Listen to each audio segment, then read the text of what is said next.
Hindi ako baliw. Palabasin niyo ako. Gusto ko nang umuwi. Gwapo. Ang duraan sa bahay namin ay marunong talagang mandura. Hinukay ito ni Tito noong nag-aarkeolohiya siya dahil hindi niya mahanap si Papa. Isang kayamanan na 1,000 taon na ang tanda. Sinabi pa nilang itinago ko raw ito.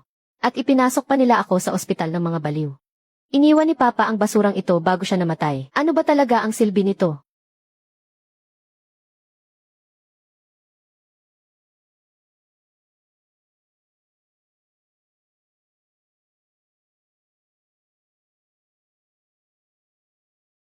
Palibot ng dagat ang bulok na lungsod na ito. Walang kabuhay-buhay ang lugar na ito. 10 buwan nang walang kahit isang patak ng ulan. Tuyo at maalat ang lupa sa bukid. Hindi ka makakapagtanim ng kahit anong makakain dito. Zhou-Meng, kunin mo ang mga natitirang supply sa hukbo at ipamahagi muna ito sa mga sundalo. General, sumulat ang walang hiyang emperador na ubos na raw ang kaba ng bayan, kaya hindi magpapadala ng pagkain. May 400,000 kalaban pa sa labas ng lungsod na nagmamasid sa atin. Kapag nagpatuloy pa ito, hindi lang sa hindi natin maipagtatanggol ang lungsod, mamamatay tayong lahat dito sa gutom. General, ang huling barko na hihingi ng saklolo sa kaharian. Kaya ko pa kayong ihatid palabas ng isla. Hindi pa umaatras ang malakas na kalaban. Hindi pa nababawi ang ating lupain. Yan Fiwan, hindi aalis ng isla. Sumusumpa akong sasabay sa buhay at kamatayan ng mga sundalo. Matagal ko nang sinabi sa inyo. Paano ba naman makakapamuno ng hukbo sa gyera ang isang babae? Ngayon tingnan nyo ang nangyari. Lahat ng mga kapatid natin ay madadamay sa kamatayan niya. Tama nga naman, dapat ay nasa bahay lang ang mga babae at nagbuburda. Bakit kailangan pang maging general? Nga! Hindi siya masisiyahan hanggat hindi tayong lahat namamatay ng dahil sa kanya. Talagang napakasama niya. Diyos ko po. Bakit nakikipag-usap ka pa sa kanya? Bilis, tumakas na tayo. Ayoko ngang mamatay kasama niya. Tumahimik kayo.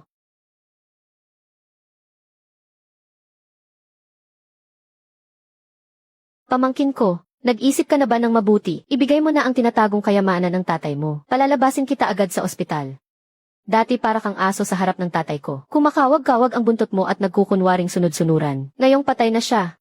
Bigla kang nagbago at hindi mo na kami kilala. Hindi naman pwedeng sabihin mo iyan. Papasok sa high school ang pinsan mo ngayong taon. Malaking halaga ng pera ang kailangan naming ilabas. Pinapabayaran pa sa amin ng nayon. Ang pambayad sa libing ng tatay mo. Saan kami kukuha ng pera kung hindi namin makikita ang kayamanan? Walang silbi kahit ikulong niyo ako. Hindi ko rin alam kung nasaan ang kayamanan ng tatay ko. Ikaw ang tanging anak na lalaki ng tatay mo. Imposibleng hindi mo alam. Sinabi ko nang hindi ko alam, hindi ko talaga alam.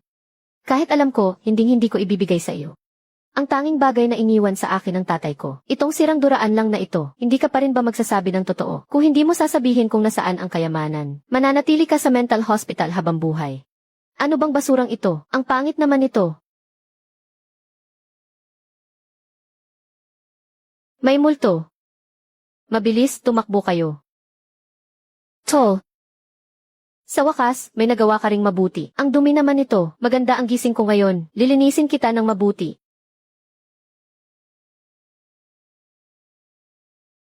Sino pa ang maglalakas loob na sumira sa moral ng hukbo? Papatayin ng walang awa. General, ang dali niyo namang sabihin iyan, pero wala tayong pagkain, walang tubig. Paano niyo po inaasahang makipaglaban kami? Totoo nga naman, walang pagkain, kaya pa nating magtiis ng ilang araw. Pero walang tubig dito. Kami, mukhang hindi tayo tatagal ng 3 araw. Kung ganoon nga, kung magkakagayon, katayin ang mga kabayong pandigma. General, huwag po. Magaling ang mga kaaway sa labanan sa dagat at alam nilang hindi tayo sanay sa tubig. Sa susunod, tiyak na hindi na sila makikipaglaban sa atin sa pampang. Wala ring silbi kung itatabi pa natin ang mga kabayo. Mas mabuting katayin na lang ang mga ito para makakain ng busog ang lahat. Kahangalan. Ang mga kabayong pandigma ang pinakapundasyon ng labanan. Paano nyo basta-basta na lang papatayin ang mga iyon? Ano pang tinitingnan nyo riyan? Mag-alis na kayong lahat. Matagal ko nang sinasabi sa inyo. Ang babaeng nagiging general ay hindi talaga ubra. Wala akong pakialam kung ano ang iniisip mo. Basta ang mahalaga, kaharap natin ang malakas na kaaway. Hindi dapat magkagulo ang hukbong ito. Sige nga, kung ayaw mo kaming magkagulo, sige. Solusyonan mo muna ang problema sa tubig. Kaya mo ba? Kung talagang, mapapainom mo kami ng malinis na tubig, bilib na talaga ako sa iyo. Tama, sang-ayon ako riyan. Kung talagang magaling ka, magpalitaw ka ng tubig mula sa wala. Tubig. May tubig nga. General, ang tubig. Pwede itong inumin. Talagang lumitaw ang tubig mula sa wala. Baka naman talagang tinutulungan ng mga Diyos ang ating general. Tubig na handog ng mga Diyos.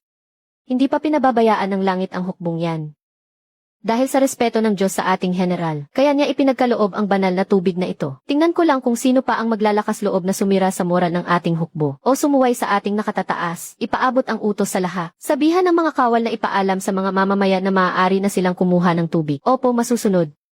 Nagkataon lang naman iyon. Isang musmos at walang muwang na batang babae, ay hindi karapat-dapat na bigyan ng tubig ng Diyos. Yan, Fiwan. Kahit gaano kahirap at kabigat kailangan mong magpakatatat, hindi mo dapat bigyan. Ang Diyos na nagbigay sa iyo ng tubig. Totoo iyan. Kaming mga kalalakihan ng pamilyang yan, ay nakipaglaban kasama ang yumaong emperador para maitatag ang imperyong ito. Pero ngayon ay pinamumunuan lang kami ng isang babae. Anong katatawanan ito? Kailanman ay walang babae sa imperyo ng Dayong, na nanguna sa hukbo at nakipagdigma. General, may tubig na nga tayo ngayon. Pero kung wala naman tayong pagkain, 3 araw na lang ang pinakamatagal na kaya nating itagal. Mahal na Diyos, maaari po ba na bukod sa tubig, ay pagkalooban ninyo rin kami ng kaunting pagkain? Masyado na ba akong maraming hinihingi? Siguro ay hindi papayag ang Diyos dito. Patay tulog ka ba kagabi? Nakaubos ka ng 200 toneladang tubig sa loob lang ng isang gabi. Anong 200 tonelada? 200 toneladang tubig. Saan ka ba talagang lupalop ng galing na halimaw ka? Kaya mong lunukin ang napakaraming tubig. Paano naman ang pagkain? Nilunok mo ba talaga lahat? Manahimik kayong lahat. Ang general ang natitirang dugo ng pamilyang yan. Pinalaki siya bilang isang lalaki mula pagkabata. Ang kanyang martial arts at talino sa taktika ay hindi huli sa sinumang lalaki. CJ, kung ang tinatawag mong Diyos ay makakapagbigay sa atin ng pagkain, kaming lahat ay kikilalanin ka na pinoprotektahan ng Diyos sa langit at luluhod agad para sambahin ka bilang Panginoon. Kung hindi ako magpapasailalim sa iyo. May mamamatay tao.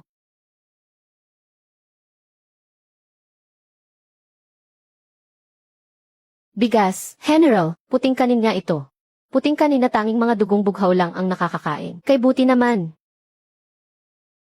Hala! Karne. Karne nga, General, Diyos ko. Karne nga talaga. Sa ilang milyang paligid na ito, kahit isang butil ng bigas ay wala kaming mahanap, lalo na ang karne. Mabuti. Nagpapasalamat si Fiwan sa biyaya ng dakilang Diyos. Pangalawang General Wei, hindi mo naman siguro nalimutan ang sinabi mo kanina. Nagpapasalamat si Wei Hu sa pagpapala ni General Yan. Salamat sa biyaya ng General. Salamat sa biyaya ng Diyos.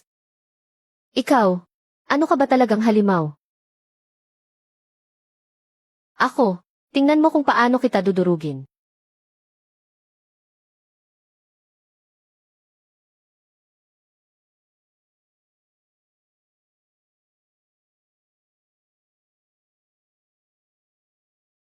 Nakakapag-teleport ka pa pala. Hindi ako naniniwala sa kamalasang ito. Kumain ka. Sige, kumain ka.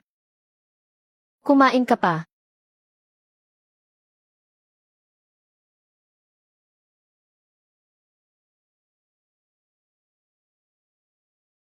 Hayaan mong mabusog ka ng husto.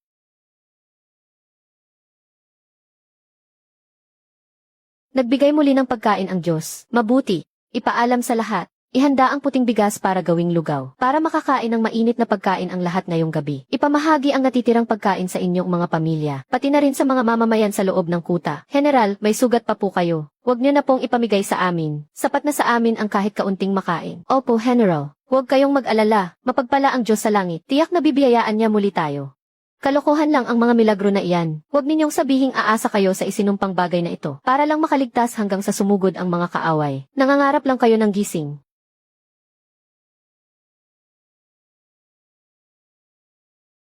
Dakilang Diyos sa langit, kung kaawaan ninyo kami, at muling pagkalooban ng pagkain, para iligtas ang mga mamamayan sa matinding hirap, upang iligtas ang hukbong yan sa kanilang kagipitan. Buong pagpapakumbabang yumuyuko si Fiwan. Gusto mo ba? Pagod na ako, hindi ka pa ba nabubusog? Heto na naman, liham ng paghingi ng saklolo ni Fiwan. Yan Fiwan. Siya nga si Yan Fiwan. Amo. Ito ang babaeng general ng Dayong. Siya si Yan Fiwan. Sa edad na 18 sumabak na siya sa digmaan para pumatay ng mga kaaway. Isa siyang bayaning babae na hindi nagpapatalo sa mga kalalakihan. Ang galing naman ng babaeng general na iyon. Ang tatay mo para lang mahanap ang babaeng general ng dayong. Ang baluti ni Yan Fiwan ay tinanggay ng buhawi sa disyerto ng Gobi. Ito lang ang nahanap namin.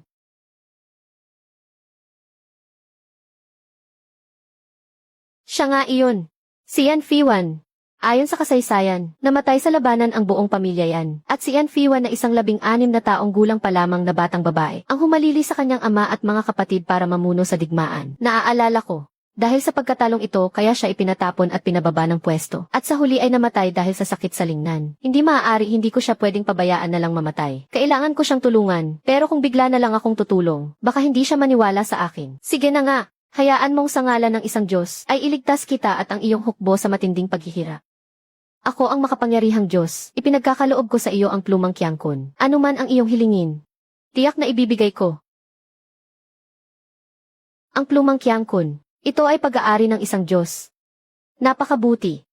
Nais tayong tulungan ng Diyos. O makapangyarihang Diyos sa langit, kung mapagkakalooban ninyo ng tubig at pagkain ang 20,000 sundalo at mamamayan. Ako si Fiwan ay handang ialay ang lahat ng mayroon ako bilang parangal. Mga kawal.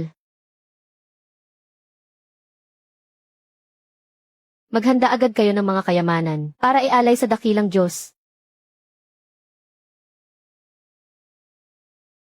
Tubig at pagkain para sa 20,000 tao. Pero kasalukuyan akong nakakulong sa mental hospital. Walang-wala akong pera at walang matuluyan. Paano ko sila mabibigyan?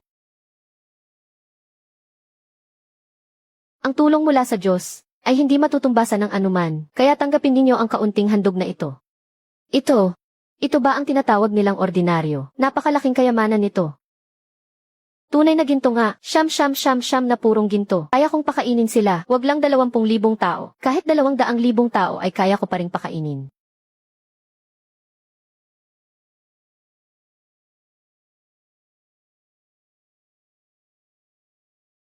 Ang sarap sa pakiramdam ng may pera, napakasaya talaga.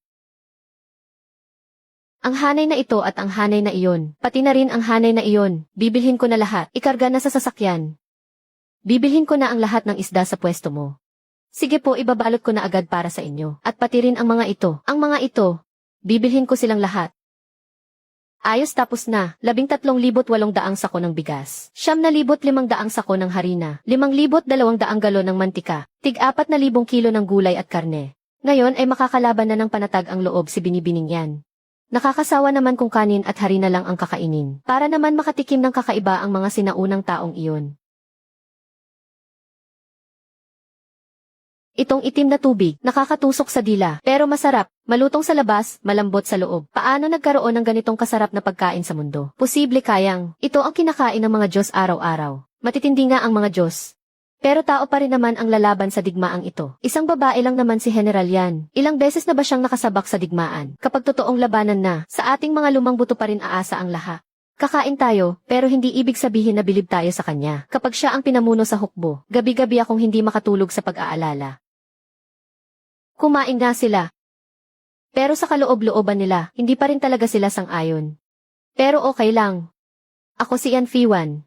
Gagawin ko ang lahat para rerespetuhin ninyo ako ng buong puso. General, may masamang balita.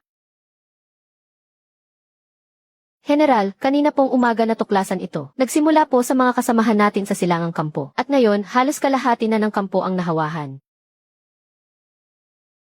Tingnan ninyong mabuti ang lahat. Siya nga iyon. Naniwala si Yan Fiwan sa pangkukulam, at pinakain sa atin ang maruruming bagay na isinuka mula sa duraan. Kaya tayo nagkaroon ng salot na ito. Ano? Isang babae lang naman siya, mababaw ang kanyang kaalaman, kaya naman nabulag siya ng pangkukulam. Nandyan na ang malakas na kaaway, ang hukbo ng dayong, hindi ito pwedeng mapunta sa kamay ng isang babaeng sinasaniban ng masamang espiritu.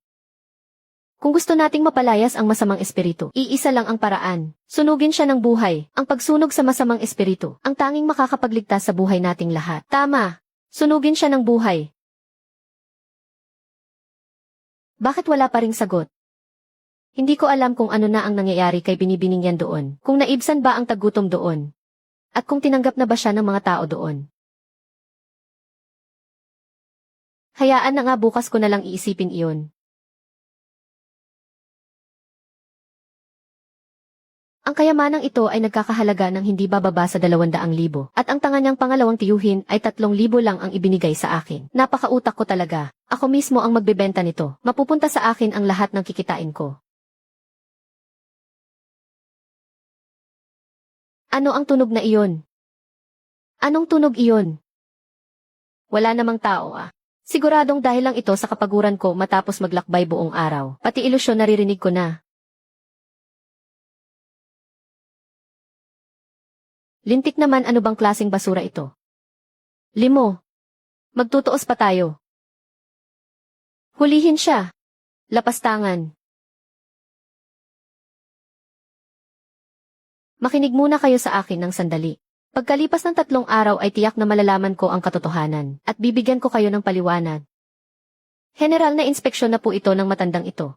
Ito ay isang salot. Salot, paano naman biglang magkakaroon ng salot dito? Tinunton po ng matandang ito ang pinagmulan. Ang pinagmulan ng sakit na ito ay ang tubig mula sa bodega na kaloob ng langit. Ano? General, alam kong sabik na ang general na malaman ang katotohanan. Pero kailangan nyo pa ring alagaan ang inyong katawan. Ipaubayan nyo na po ito sa matandang ito. Sinasabi ko na nga ba may masamang bagay sa tubig na ito. Hindi pa matagal nang inilagay ang lasong ito. Siguro sa darating na 2 araw. General, wag mong sabihing ikaw nga talaga iyon. Hindi maaari. Hindi kami ipapahamak ng Diyos sa langit. Siguradong pakana ito ni Wei Hu. Parami ng parami ang nagkakasakit. Kapag hindi nalaman ang katotohanan pagkalipas ng 3 araw, susunugin ako ng buhay. May laban pa akong dapat ipanalo. At may mga pangarap pa akong hindi natutupad. Ano ang dapat kong gawin? Ang tanging magagawa ko na lang ay humingi ng tulong sa Diyos sa langit.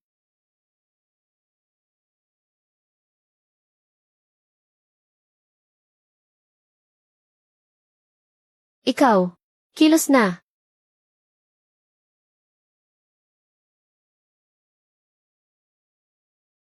Ano bang balak ninyong gawin? Anong gagawin? Tuturuan ka lang naman namin ng patakaran dito. Anong patakaran? May atraso ba ako sa inyo? Bakit nagsama ka pa ng maraming tao para harangan ako? Dito ako ang batas. Ano naman kung bugbugin kita? Bugbugin ninyo. Oras na. Sindihan ang apoy, puksain ang kasamaan. Bakit hindi pa nagpapakita ang Diyos sa langit? Kapag hindi pa siya nagpakita ngayon, masusunog na ng buhay ang general. Poong Diyos. Kung naririnig mo ako riyan sa langit, tulungan mo po si Fiwan na malaman ang katotohanan. Naku, may panganib si Binibining yan. Lagot.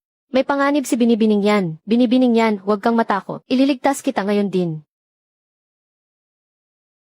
Humiga ka muna at titingnan kita. Hindi ako pumunta rito para magpagamot. May gamot ba sa ospital ninyo? Gusto kong bumili. Humiga ka. Bibigyan kita ng reseta mamaya kapag magsusulat na ako ng gamot. Kung gaano karaming gamot ang mayroon sa ospital ninyo ay bibilhin ko lahat. Iho, may mahigpit na patakaran ang ospital sa dosis ng gamot. Hindi pwedeng basta-basta magreseta. Wala akong oras makipagdaldalan sa iyo. Buhay ang nakataya kaya ibigay mo sa akin ang gamot.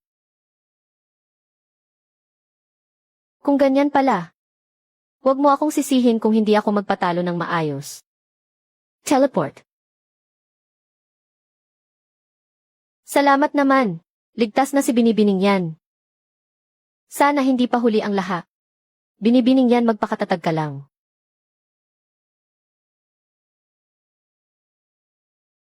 Ano iyon? Iyan ang gamot ng Diyos. Narito na ang gamot ng Diyos. Pakawalan niyo ang general. Naniniwala pa rin ba kayo sa masamang bagay na iyan? Sunugin niyo na agad ang masamang nilalang na iyan. Dumating ang dakilang Diyos para iligtas ako. Salamat sa Diyos. Kailangan kong samantalahin ang pagkakataong ito para makalaya. Ang sining ng pagiging isang pinuno, paraan ng pamumuno sa kapwa. Tuturuan kita ng 3 paraan. Una, galitin mo muna ang iyong kalaban gamit ang mga salita, para mawala siya sa sarili niyang diskarte, at unti-unting mahulog sa bitag mo nang hindi niya namamalayan. Pangalawang, General Wei, bakit parang nagmamadali kang patayin ako? Marahil ba ay, may tinatago ka? Impossible iyon. Padami ng padami na ang mga kasamahan nating namamatay sa sakit. Subukan na natin kahit walang kasiguraduhan. Hayaan nating subukan ng lahat ang gamot ng Diyos. Kapag sinubukan natin, may pag-asa pa tayong mabuhay. Kung hindi natin susubukan, mamamatay lang tayo rito. Ayokong mamatay.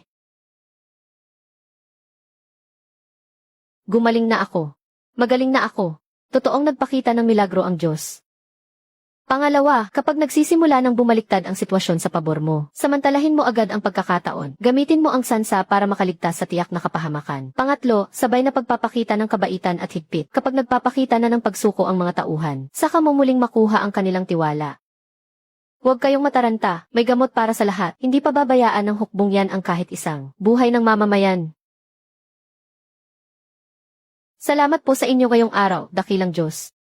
Ang utang na loob ko sa pagliligtas nyo sa aking buhay ay hindi ko kailanman mababayaran. Itatanong ko lang po, anong klaseng pambihirang gamot ang ibinigay nyo? Mahusay na gamot, kayang pumatay ng mga virus at mikrobyo, at magpapatibay sa immune system ng katawan. Virus, mikrobyo, immune system. Ano po ang mga iyon? Mahirap ipaliwanag ng mabilis ngayon. Siya nga pala, muntik ka nang mamatay sa sunog. Bakit nagtiwala ka pa rin sa akin at ininom ang ibinigay kong gamot? Hindi ko po alam, pero naniniwala po ako na hindi ako lolokohin ng dakilang Diyos. Hahanap ako ng bagong mapagkukunan ng tubig para sa inyo sa lalong madaling panahon. Medyo naging abala ako at nagkaroon ng problema kamakailan. Kaya hindi ako nakasagot agad sa sulat mo, at nanganib tuloy ang buhay mo. Pasensya ka na, problema. Nanganib din po ba kayo, dakilang Diyos? Bata pa lang ako, lagi ko nang dala ang espadang ito. Saksi ito sa mga laban ko kung saan muntik na akong mamatay, at nakapatay na ng hindi mabilang na mga kalaban. Ngayon, ibinibigay ko ito sa iyo. Sana ay maprotektahan ka nito at mapanatili kang ligtas.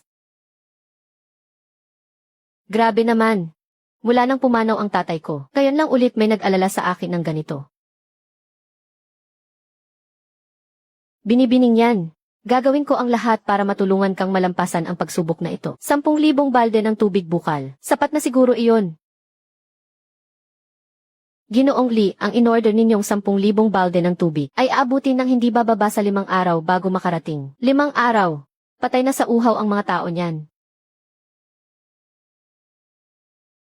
Saan ba sa lungsod ang may pinakamalaking imbakan ng tubig? Saan iyon? Meron na.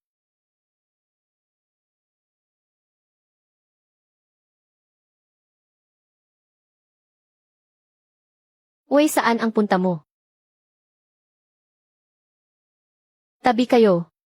Ang lakas ng loob mong itulak ako. Mga kasama, turuan niyo siya ng leksyon.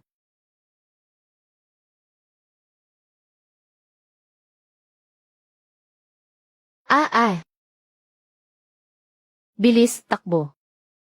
Napakagandang espada. Ang mokong na iyon. Kailan pa siya naging ganyan kalakas? Mukhang sinaunang sandata ang espadang iyon. Hindi man lang kami makalapit sa kanya. Ang espadang iyon. Ang duraan na iyon. Alin ba riyan ang hindi kayamanan? Bakit sa kanya lang napunta ang lahat? Hindi natin siya kaya sa tapatang labanan. Kung ganoon, maglaro tayo ng madumi. Hulihin niyo siya. Sa akin na mapupunta ang mga gamit na iyon. Sino ang mag-aakala? Ang pinakamalaking pinagkukunan ng tubig sa buong lungsod ay ang imbakan sa ilalim ng lupa ng mental hospital. Grabe, napakalaki naman ang balbula ng tubig na ito. Binibining yan. Hintayin mo ang dala kong tubig. Dito mismo. Nakita ko mismo na pumasok ang baliw na iyon. Buwisit. Siguradong ang nagbabait-baitan na iyon ang nagsumbong. Kailangan ko nang buksan agad ang balbula ng tubig, kundi ay tapos ako kapag nahuli nila ako. Buksan mo ang pinto, Limo. Bilisan mong buksan ang pinto, dali. Kung hindi ko pa ito maitulak, huli na ang lahat. Kapag hindi mo pa binuksan ang pinto, mapipilitan kaming gamitan ito ng puwersa. Bibilang ako hanggang 3 sa huling pagkakataon. 3, 2.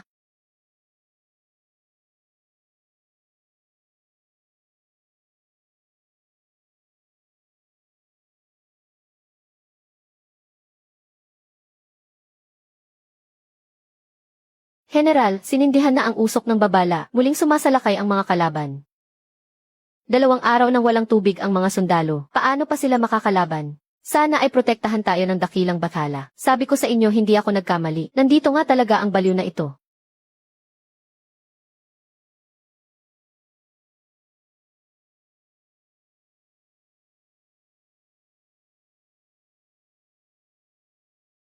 General, nasa tapat na ng pintuan ng lungsod ang hukbo ng kaaway. Malapit na nilang mapasok ang lungsod.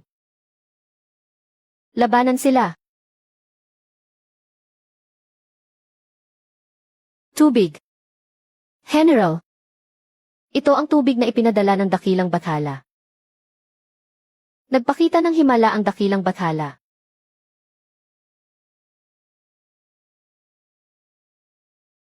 Limo. Hindi mo ba alam kung ano ang parusa sa iligal na pagpasok sa imbakan ng tubig? Siraulo ka. Doktor ka tapos inaasahan mong alam ng isang baliw kung ano ang kahihinatnan nito. Kuryentihin siya. Sigurado akong pasasabugin niya ang imbakan ng tubig. Nakita ko mismo, napalihim at kahina-hinala siyang pumasok dito. Umayos ka nga. Sa paghawak mo pa lang ng dikuryenteng pamalo, at kung paano ka sabik na sabik manguryente ng tao, sa tingin ko ikaw ang tunay na baliw dito. Dakilang bathala, saluin mo ang espada. Dakilang Diyos, saluin mo ang espada. Mukhang isang espada. Ano yung kanina?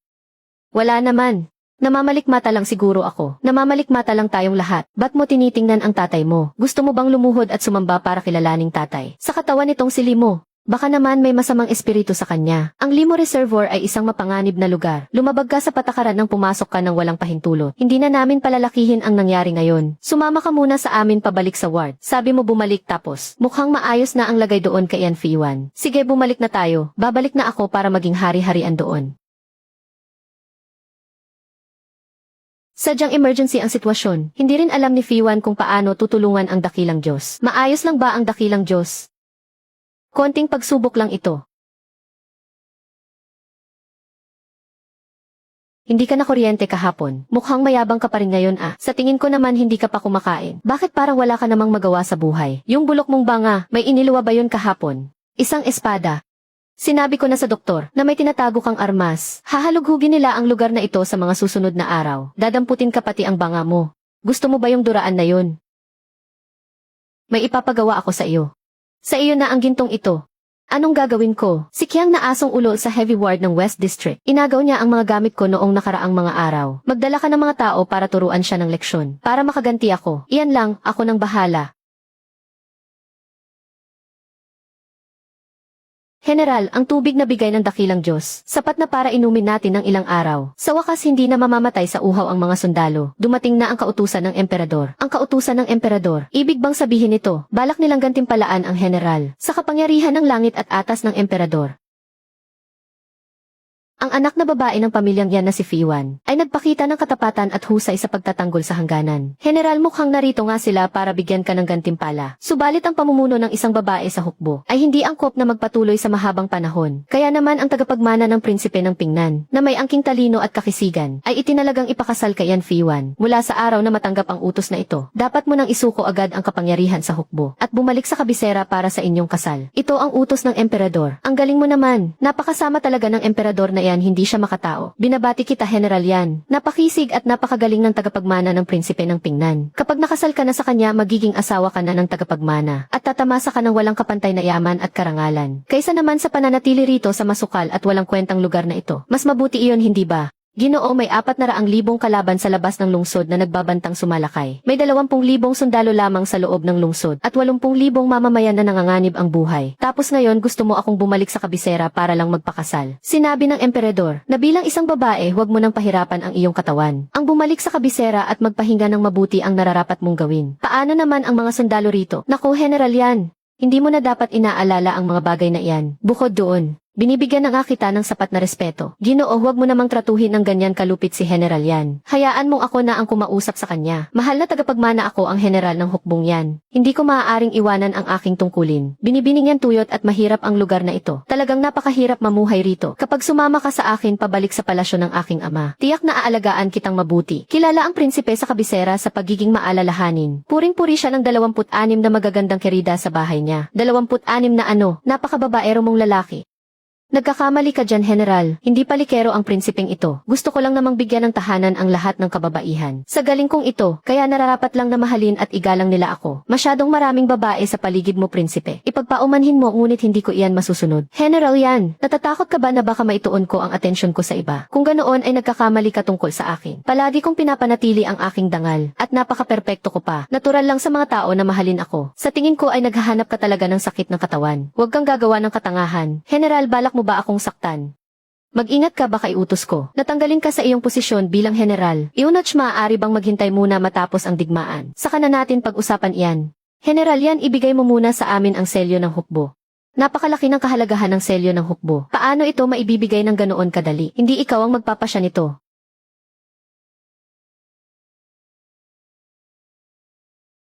Sandali lang. General, yan ang pagsuway sa utos ng emperador ay may parusang kamatayan. Maaaring hindi ka takot mamatay. Ngunit paano naman ang mga sundalo mo? Wala ka rin bang pakialam sa buhay nila? Yan Fiwan. Tinanggap ko ang utos.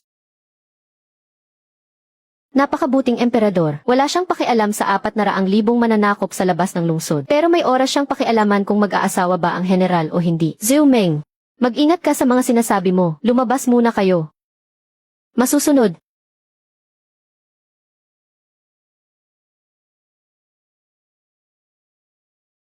Sa kasaysayan ang mga nagtanggol sa lungsod hanggang sa maubusan ng bala at pagkain, ay sa huli ay namatay rin sa kamay ng sarili nilang mga kakampi. Hindi kaya siya ang general. Si Yan Fiwan ang babaeng general ng Dayong. Sa edad na 18 pinangunahan niya ang hukbo kapalit ng kanyang kapatid. Bumabantay sa nag-iisang lungsod sa Timog Kanluran. 10 buwan nilang ipinagtanggol ang lungsod. Naubusan sila ng pagkain at walang dumating na tulong. Sa loob ng lungsod nagpalitan na sila ng sariling mga anak para kainin. Pagkatapos ay ipinilit siyang ipakasal ng emperador. Inalisan ng kapangyarihan sa hukbo at ibinilanggo sa kabisera. Nang bumagsak ang lungsod na bihag si Yan Fiwan, tumanggi siyang sumuko at nagpakagutom hanggang sa mamatay. Namatay siya sa edad na 26. Yan Fiwan, makinig kang mabuti. Gusto ng salot na emperador na ipakasal ka. Gusto kanyang mamatay pati ang hukbo ng pamilyang yan. Gusto niyang mamatay ang lahat ng mamamayan sa lungsod. Kaya hindi ka pwedeng mamatay. Mas mabuti pang ideklara mo ang iyong sarili bilang pinuno. Basta narito ako para tulungan ka. Naiintindihan nga talaga ako ng Diyos ng Kalangitan. Kapareho nga ng iniisip ko. Ang mamuno sa sarili. Ang mamuno sa sarili. Iyan nga ang mismong nais ni Fiwan. Ngunit ngayon na wala na ang selyo ng kapangyarihan. Wala nang hawak na kapangyarihan si Fiwan. Walang kapangyarihan. Kaya ko siyang tulungang magkaroon muli ng otoridad. Ngunit marami tayong kakailanganing mga bagay. Medyo mahirap kumilos dito sa mental hospital. Sandali lang, bakit ba ako nananatili rito? Hindi ba kaya ko namang mag-teleport paalis?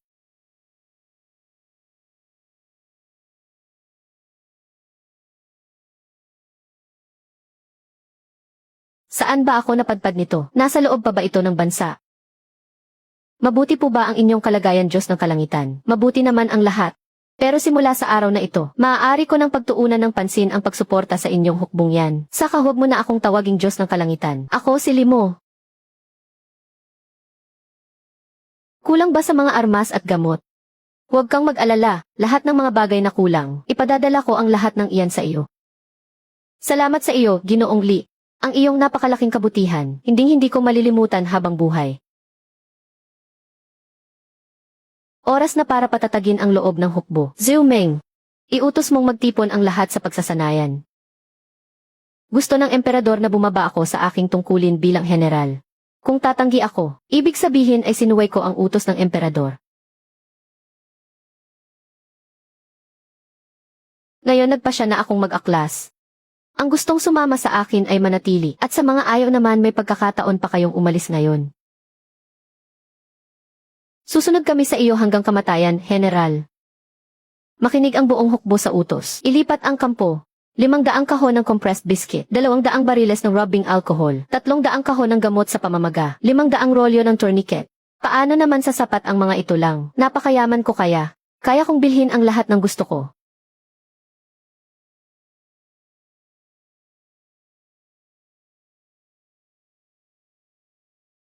Kukunin ko ito. Handog kay Yan Fiwan. 5. Mga kasama. Naitayo na ang bagong kampo. Bagamat may kakulangan sa mga suplay, pero magpapadala agad ang Diyos ng mga suplay.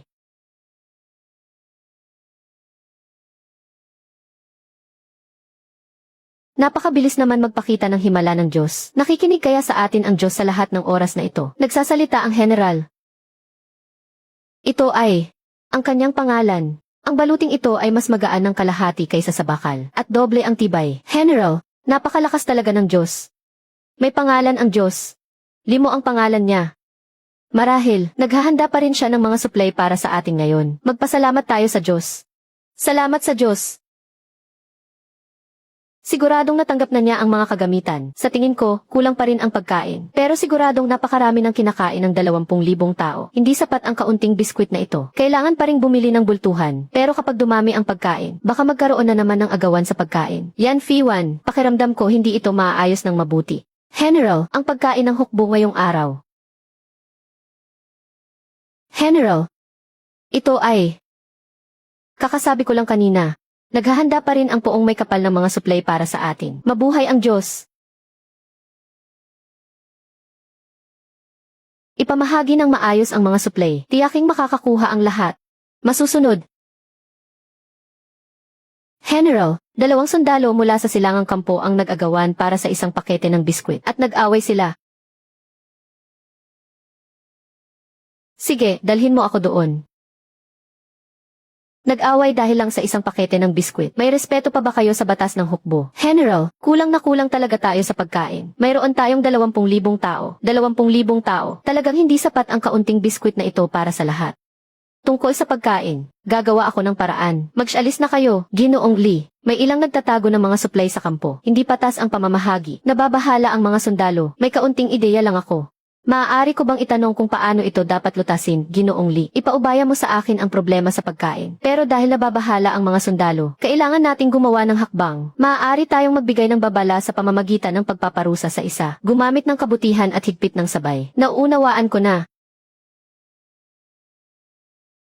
Ang 2 sundalong nag-away kanina. Pumunta ka na ngayon din para tanggapin ang parusa mo. Tandaan ninyong lahat ito. Ang mga bagay na ito ay handog ng dakilang Diyos mula sa langit. Sinong maglalakas loob na makipag-agawan? Haharap sa batas ng hukbo.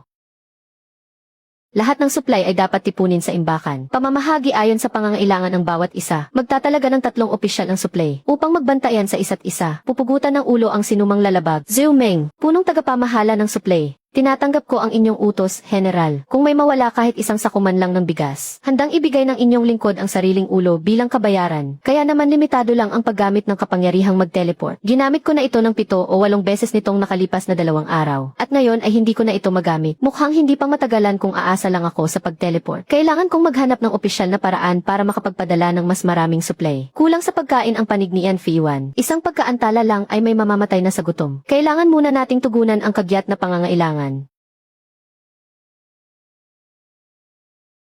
General, nagsisimula ng magdagdag ng sundalo ang mga kaaway sa labas ng lungsod. Mula sa dating 400,000 ay naging 500,000 na sila ngayon. Natatakot ka ba? Hindi po ako natatakot. Ang problema lang ay ang ating supply ng pagkain ay talagang hindi sapat para tumagal sa mahabang labanan. Huwag kang mag-alala. May paraan ang dakilang Diyos. General, narito na ang mga tauhan ng Prinsipe Heredero. Ginoong Lee, nagpadala na ng tao ang Prinsipe Heredero noon para makipag-usap sa atin. Gusto niyang makipagtulungan sa akin. Nais niyang sumapi ako sa kanya. Kapag umakyat na siya sa trono ay bibigyan niya ako ng mataas na posisyon. Ang Prinsipe Heredero mismo ang lumalapit sa atin. Hangal tayo kung hindi natin ito sasamantalahin. Pero ang mga taong tulad ng Prinsipe Heredero, madaling magbago ang isip at mabilis magtaksil. Ngayon ay parang kapatid ang turing niya sa iyo. Bukas naman ay kaya niyang kunin ang ulo mo para lang makakuha ng pabuya. Paikutin mo lang siya para patuloy kanyang bigyan ng impormasyon. May tao siya sa kabisera, ang galaw ng mga kalaban, ang pagpapadala ng mga sundalo ng palasyo. Lahat yan ay nalalaman niya. Pagkatapos nating talunin ang mga kalaban, saka natin siya balikan at tapusin. Bumalik ka at sabihin sa mga tauhan ng mahal na prinsipe. Isa lamang akong maliit na general sa hangganan. Hindi ako karapat-dapat sa espesyal na pagtingin ng mahal na prinsipe. Hintayin muna nating matapos ang digmaang ito. Saka na natin pag-usapan. Napakahusay ng pag-iwas ninyo, General. Hindi ninyo sinabing payag kayo, at hindi rin naman kayo tumatanggi. Hinahayaan nyo lang siyang mabitin at mag-alala ng husto. Gagawin ko na po agad. Maraming salamat sa iyong payo, Ginoong Lee. Maliit na bagay lang yun. At isa pa, naisip ko na kung paano natin reresolbahin ang problema sa pagkain. Pero bago yan, kailangan ko munang magtayo ng kumpanya. Ang kumpanya raw ay parang isang tindahan lang. Ngayon may sarili na rin akong kumpanya. Kapag nagbukas na ang kumpanya, papasok ito sa opisyal na account. Mas magiging madali na ang pagpakyaw ng pagkain. Ganito nga dapat. Kung hindi ay hindi natin magagawang suportahan ang isang buong hukbo. Malaki pa naman ang natitirang pera mula sa pagbebenta ng mga antigong gamit. Pero kung pambibili ng ilang pungyari ng mga espadang tanghing dao, kulang pa rin yan. May ideya na ako.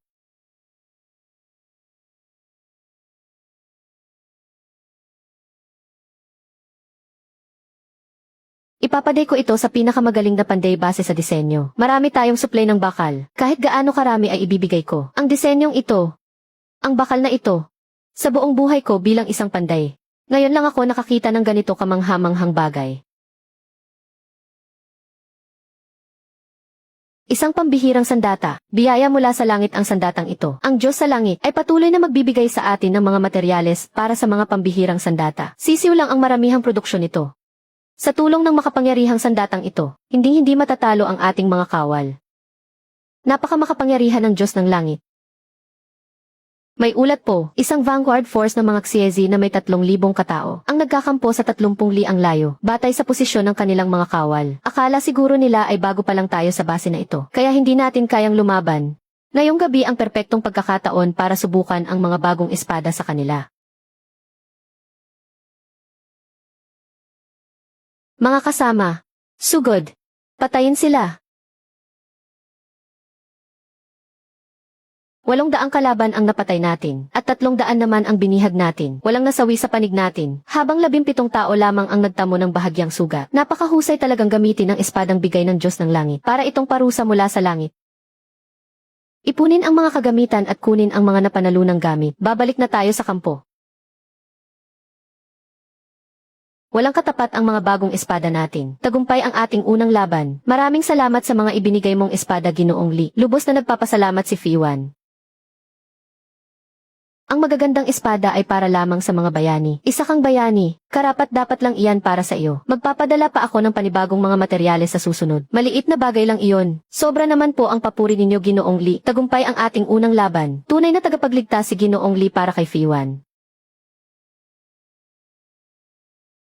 Mas madali palang magpalaki ng hukbo kaysa sa inakala ko. Hindi ko rin alam kung bakit nahihiya pa si Yan Fiwan sa akin. Nababaliw ka na ba kung saan-saan ka pumupunta? Alam mo ba kung gaano nag-alala ang pamilya mo sa iyo? Ang alam mo lang ay tulungan si Yan Fiwan at nakalimutan mo nang asikasuhin ang sarili mo. Papasukin siya. General Yan. Ang mahal na prinsipe ay lubos na interesado sa mga bagong espada ng iyong hukbo. Talagang napukaw ang kanyang interes dito, kaya nais kong malaman kung hindi sila nakalamang nung nakaraan. Ngayon naman diretsyo na silang humihingi ng espada. Ang kapal naman ng mukha nila. General Yan. Hindi ko pwedeng desisyonan ito ng mag-isa. Tatanungin ko muna ang may-ari ng espada. Maaari ka nang lumabas muna.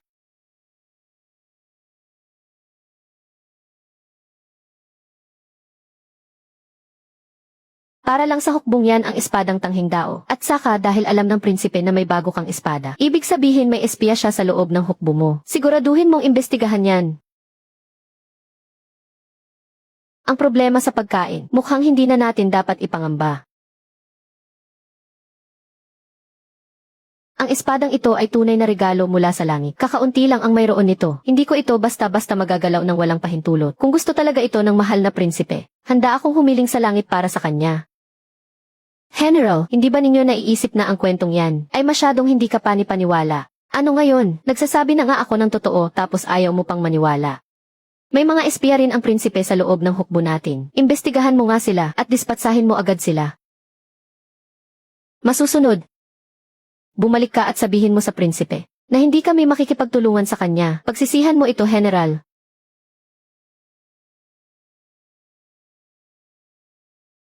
Sa susunod na mga araw, may darating pa na isang uri ng sandata. Pag-aaralan ko muna ito ng mabuti. Napakahusay talaga ng bagay na ito.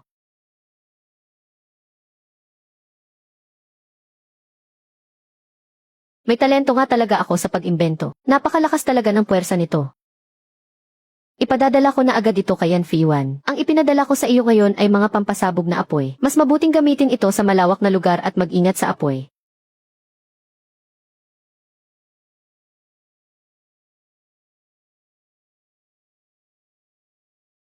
Ito ba ang tinatawag nilang apoy mula sa langit? Gamit ang bagay na ito, tiyak na mapupulbos natin ang mga kaaway ng walang matitira. Magaling!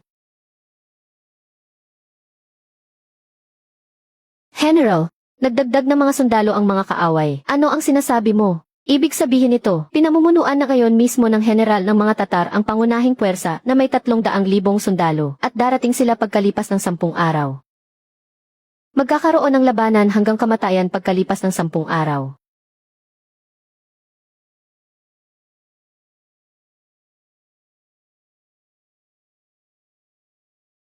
Makikipaglaban na si Yan Fiwan hanggang kamatayan. Oras na rin para singilin ko kayong dalawa sa utang ninyo. Bago iyon, hayaan nyo muna akong maghanda para sa kanya ng huling batch ng mga supply bago ang digmaan. Pagkatapos ng bukas, kung hindi mamatay si Fiwan.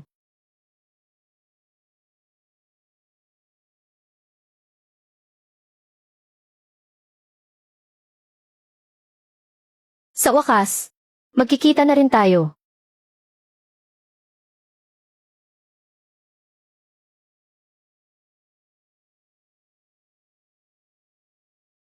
Tiyak na babalik akong buhay bukas para makita ka.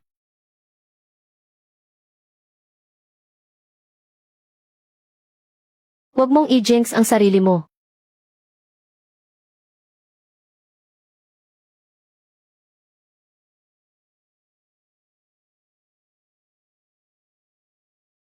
Sugod. Naway protektahan tayo ng mga Diyos.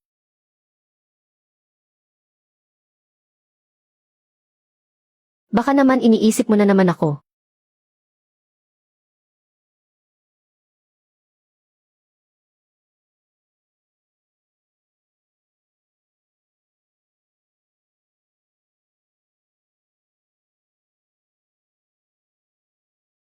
Mga kawal. Ang sinumang sumabak sa labanan ay isang bayani. Hindi pwedeng walang tahanang babalikan ang mga bayani. Kapag natapos na ang labanang ito, ako si Yanfei ang mag-uwi sa inyo. Bakit parang ang tunog ay pamamaalam? Handa na siyang mamatay sa laban.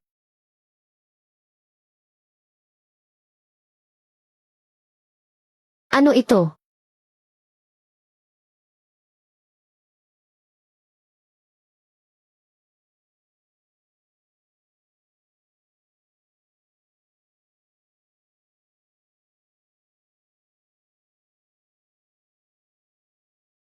Kumusta ang kalagayan doon sa panig ni Yanfei Yuan? Balita po. May kaguluhan sa loob ng kaharian ng mga Tatar doon sa likod. Umurong na ang hukbo ng mga Tatar. Tumakas sila. Naihasa ko na nga ang aking espada, tapos sasabihin mo sa akin na tumakas sila.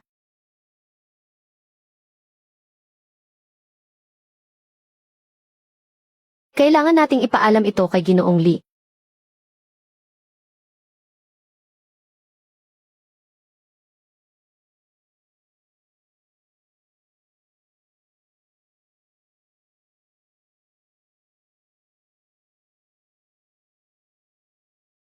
Ginoong Li. Mukhang hindi na natin kailangang sumulat pa sa susunod. Pwede na tayong mag-usap ng direkta kahit malayo. Mabuti naman kung ganoon. Ano ang tingin mo rito, Ginoong Li? Sa pag-atras ng mga Tatar, mas mabuting tumakas na nga sila. Nanalo tayo ng walang labanan. Iyan naman talaga ang pinapangarap natin. Sandali, parang may mali. Pumunta ka agad ngayon din. Pumunta ka sa mga bayan malapit sa pinag-atrasan ng mga barbaro at tingnan mo ang sitwasyon doon. Kung hindi ako nagkakamali, siguradong maraming mamamayan doon.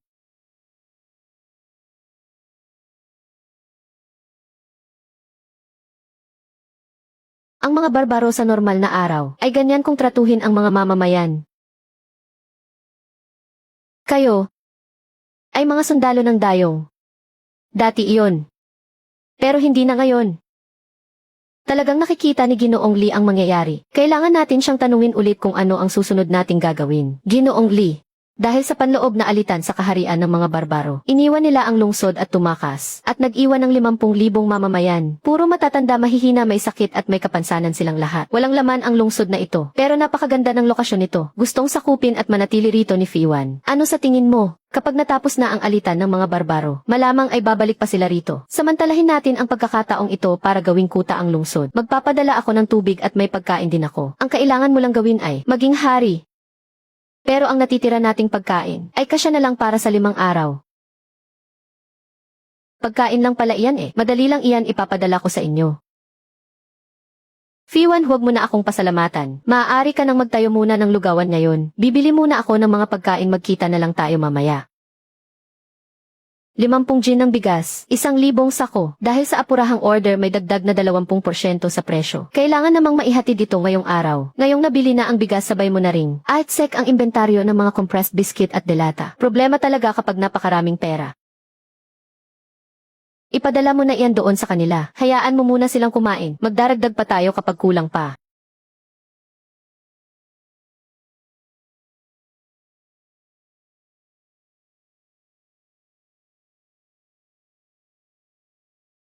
General, sa ganitong pamumigay natin ng lugaw, sapat ba ang pagkain? Huwag kayong mag-alala, Ginoong Li. Kakarating lang ng maraming pagkain kani-kanina lang. Ginoo, mayroon pa ba bukas?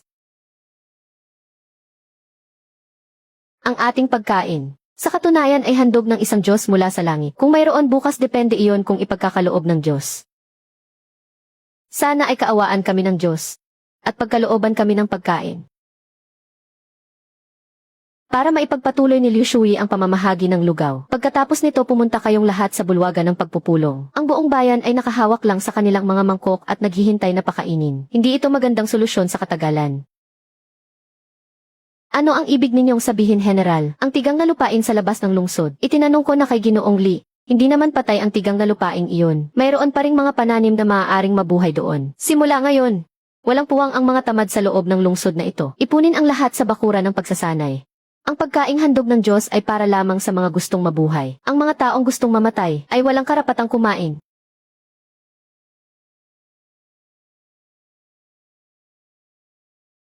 Simula sa araw na ito, ang sinumang may lakas ngunit ayaw magtrabaho ay hindi makatatanggap ng pagkain. Ang mga tutulong sa pagbubungkal ng lupa ay makatatanggap ng dobleng rasyon ng pagkain araw-araw. Ang mga sasapi sa hukbong yan ay may karagdagang tulong para sa kanilang pamilya. Ang mga matatanda at bata ay aalagaan at papakainin ng hukbo. Maraming salamat, General.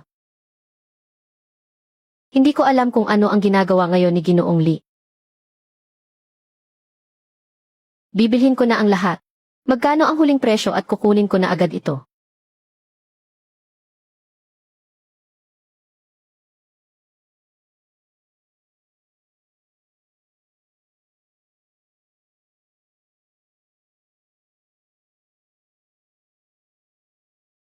Ano po ang balak ninyong gawin dyan, Ginoong Li? Kapag inalagaan ng maayos ang mga manok, mangingitlog ang mga ito. Kapag inalagaan naman ng mabuti ang mga baboy, manganganak ang mga ito. Kaya sa susunod ay hindi na tayo mawawala ng karne. Kaya maghanda kayo ng isang bodega. Ipadadala ko na iyan sa inyo ngayon din. Diyos ko po, mga buhay na manok. Ang manok na ito ang aalagaan ng pamilya mo. Itabi ninyo ang kalahati ng mga itlog na makukuha ninyo. At ang kalahati naman ay ibigay ninyo para sa rasyon ng hukbo. Pero kailangan mong tandaan, hindi binigay ng libre ng Diyos ang manok na ito. Ipinagpalit mo ito sa pagsisilbi mo sa hukbo bukas.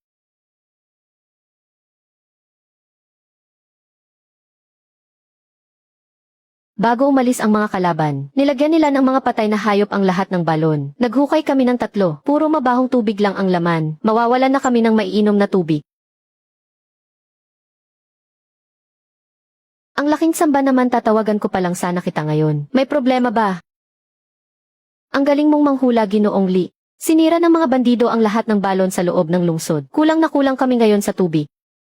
Ang laking tiyempo naman. May nakita akong bago at kakaibang gamit kanina lang. Tamang-tama, pambutas ito ng balon. Bibili muna ako mamaya tapos ipapadala ko agad sa iyo.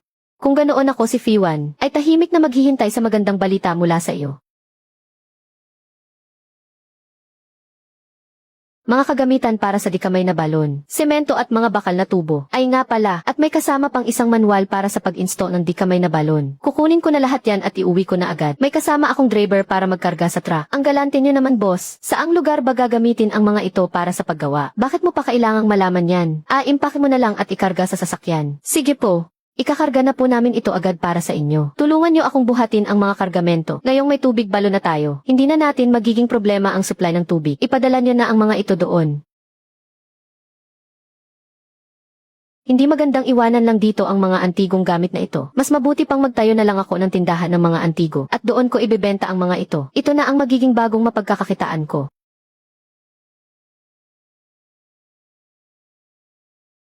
Sige na, magsama ka ng mga tao. Sundin niyo ang plano sa paggawa. Mas mabilis, mas mabuti. Masusunod po.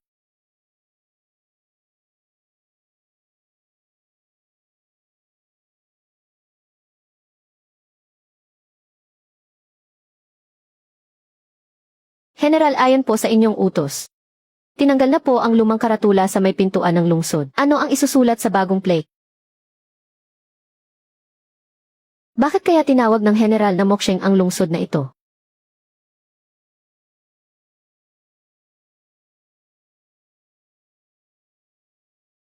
Hindi mo lang kasi nakita, noong naghuhukay pa tayo ng balon, ang giting at ang lakas ng dating ni Pangalawang General Liu noon. Maliit na bagay lang iyon.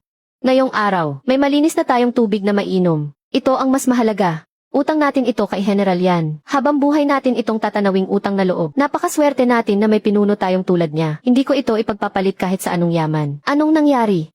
Ang mahal na prinsipe. May kasamang maraming tauhan ang mga utusan ng mahal na prinsipe. May utos ang mahal na prinsipe. Kung handang mamuno si General Yan sa hukbo, patungong Hilaga para protektahan ang hari. Kapag nagtagumpay ang lahat, ang buong lupain sa paligid ng Moksheng sa loob ng 100 milya ay mapapasailalim sa pamamahala ng hukbong yan. Bibigyan kayo ng sariling lupain at hihiranging hari na ipapamana sa inyong mga angkan magpakailanman. General, 20 karwahe lang ng pagkain ay gusto na tayong suhulan. Mas marami pa ng 10 beses ang nakaimbak sa mga bodega natin. Ayos lang. Tingnan natin kung ano talaga ang balak niya. Malayo ang binyahe ninyo, Ginoong Emisaryo. Maghahanda kami ng isang piging para sa inyo. General Yan, napakahusay ng pamamahala ninyo rito sa Moksheng. Nabalitaan ito ng mahal na prinsipe doon sa kabisera at labis siyang natutuwa. Ngunit nais ko lang malaman kung ano ang inyong tugon sa alok ng mahal na prinsipe. Ako po ay isang simpleng kawal lamang mula sa hangganan at walang alam sa mga bagay na iyan. Kung kailangan ng imperyo ng mga taong maglilingkod, handa akong tumulong at maglingkod. Subalit ang hukbong yan ay mananatili lamang sa pagbabantay sa hangganan at hindi kailanman papasok sa kabisera. Ang ibig sabihin ng General, tiyak na ipararating ko ang inyong mga sinabi ng walang labis at walang kulang sa mahal na prinsipe.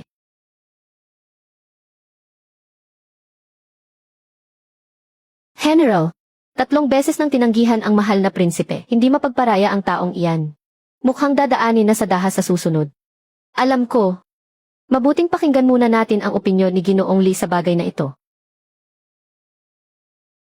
Ginoong Li, ano ang ibig sabihin nito? Tindahan ng mga antigo. Ano sa tingin mo? Napakapino ng pagkakagawa. May nangyari ba doon?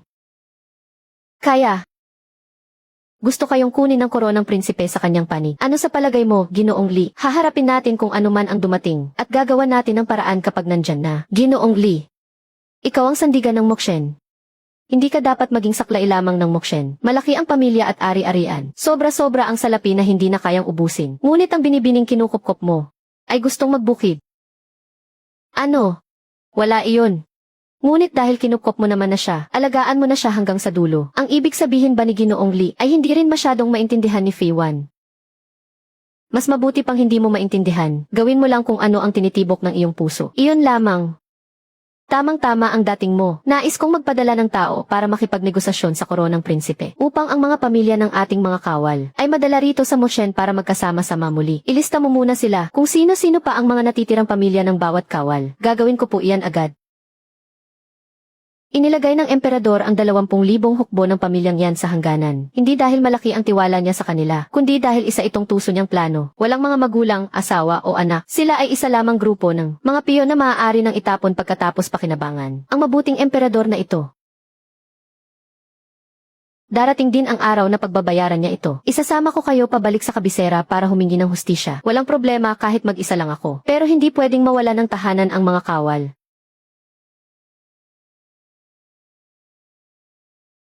Tungkol sa bagay na ito, mas mabuti pang sabihan din natin si Ginoong Li.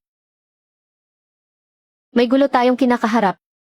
Napagtanto ko lang na ang emperador mula pa noong simula ay may balak ng maglaglag sa atin pagkatapos tayong gamitin. Ang gustuhin na pumunta sa kabisera balang araw para humingi ng hustisya. Hindi kaya labis na iyon. Siguradong hindi iyon sobra. Ngunit bago iyon, kailangan muna nating mabuhay bago pag-usapan ang paghingi ng hustisya. Tiyak na aalagaan ng mabuti ni Fei Wan ang mga kawal sa hukbo. Kung bubuhayin mo ang mga sundalo, ako naman ang mag-aalaga sa iyo. Kakaalala lang ni Fei Wan, sa bodega ng mga sapatos, mukhang marami pa doong magagandang bagay. Kukunin ko ang mga ito para iregalo kay Ginoong Li.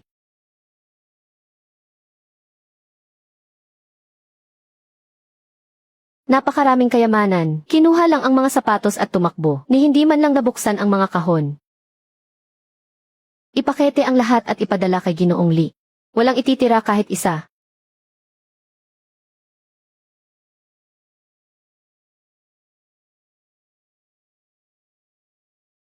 Lahat ng ito ay magagandang bagay, pero hindi ko talaga alam ang presyo ng mga ito sa merkado. Mukhang kailangan kong pumunta sa merkado ng mga antigong kagamitan. Galing ito sa dayong. Napakabihira na lang ng mga ganito sa mundo. Sa ganda ng kondisyon ng isang ito, kahit sa ang auction house, pwede itong maging pinakamahalagang pag-aari nila. Iho, saan mo nakuha ito? Pamana ng pamilya. Iho, sandali lang. Gusto mo bang magbigay ng presyo? 100 milyon o 200 milyon? Salamat po, matandang Ginoo. Pero hindi ko naman kailangan ng pera. Dahil napakahalaga pala ng mga antigong ito. Sakto at gagamitin ko ang ilan sa mga ito para tulungang patunayan ni Lao Kan na tama ang kanyang teorya.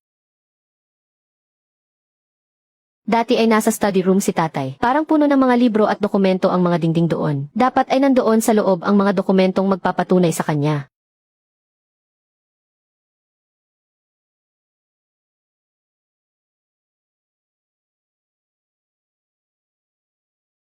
Sabi ko na nga ba nandoon ang mga bagay na gusto ko. May kailangan akong isang bagay. Ang rematse sa gate ng lungsod ng Moksheng, ang mga brick sa pader ng lungsod, ang brush holder sa mesa ng general, mas ordinaryo, mas maganda. Interesado si Ginoong Lee sa mga ito. May kinalaman ang mga bagay na ito sa huling hiling ng isang tao. Kukunin na ito ni Fiwan ngayon din.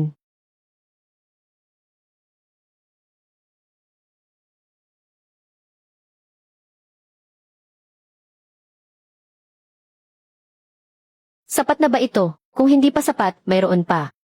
Ang paraan ng pagkakagawa at ang antas ng kalawang nito. Ang mga natitirang mineral na sangkap. Lahat ay tugma sa panahon ng dayong. Saan mo ito nahanap? Iniwan ito mismo ng tatay ko. Ang pinakamalaking karibal ng tatay mo sa buong buhay niya ay si Professor Sun. Si Professor Sun ay isang otoridad sa akademya. Naninindigan siyang ang dayong ay katang-isip lamang ng mga sumunod na henerasyon. 20 taon silang nagtalo. Kahit isang beses ay hindi nanalo ang tatay mo. Tito Chen, kapag nahanap ko ang lahat ng nasa listahan, mananalo na ba ang tatay ko? Pero hindi nagawa ng tatay mo iyan sa buong buhay niya. Ikaw, napakabata mo pa, saan mo naman hahanapin ang mga iyon? Sino ang nagsabing hindi kayang lampasan ng anak ang kanyang ama? Sandali lang at babalik muna ako sa shop. Hahanapin at titipunin ko ang lahat ng mga ito.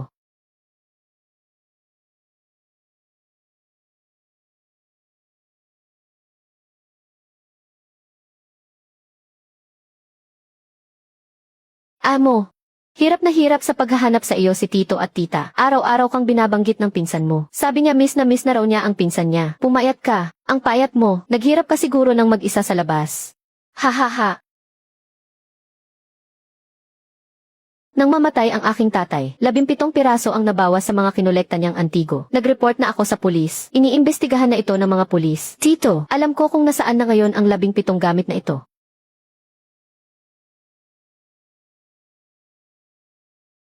Amo, ikaw.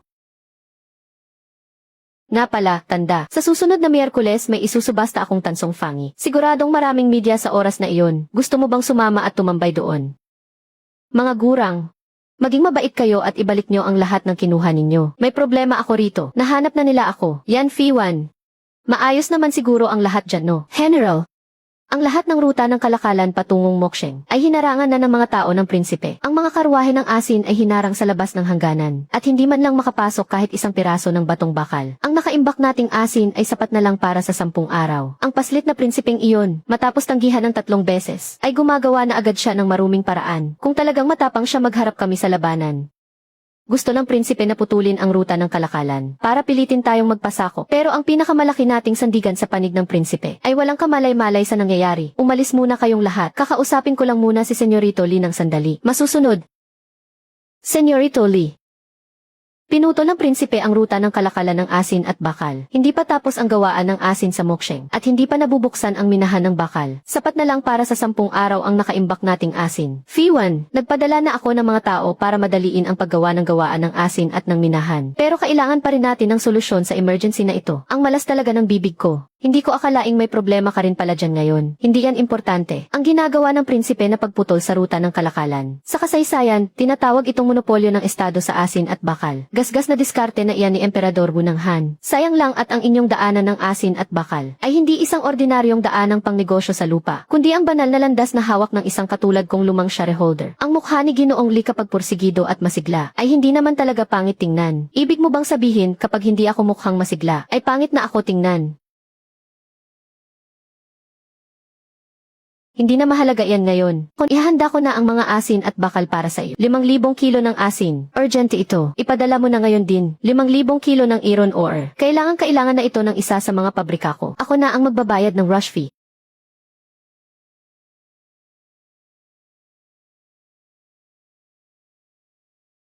Tig 5,000 kilo bawat isa. Kung kailangan pa, magpapadala ulit ako. Ang kaunting ito ay tiyak na sapat na para mapahirapan sila ng matagal.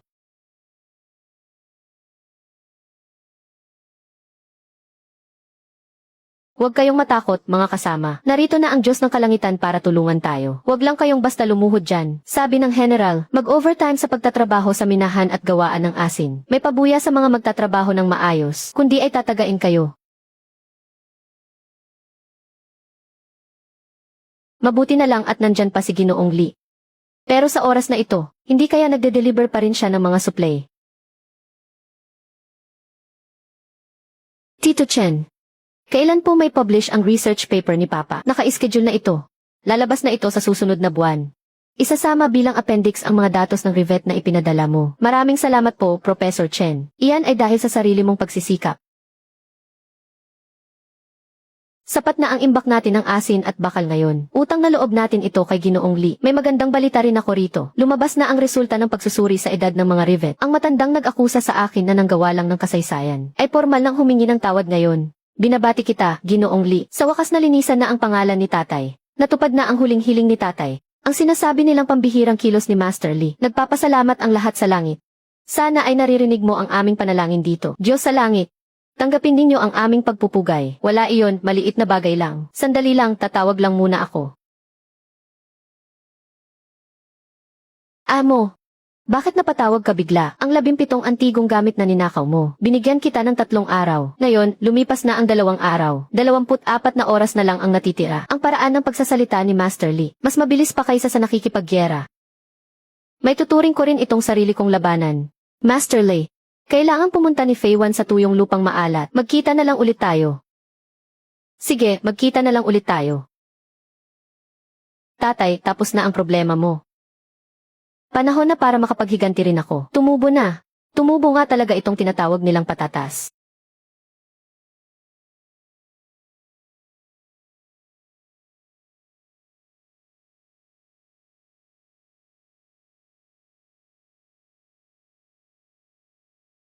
Masaganang ani ito. Kung ganoon kailangan ko na ring magbilang ng pera.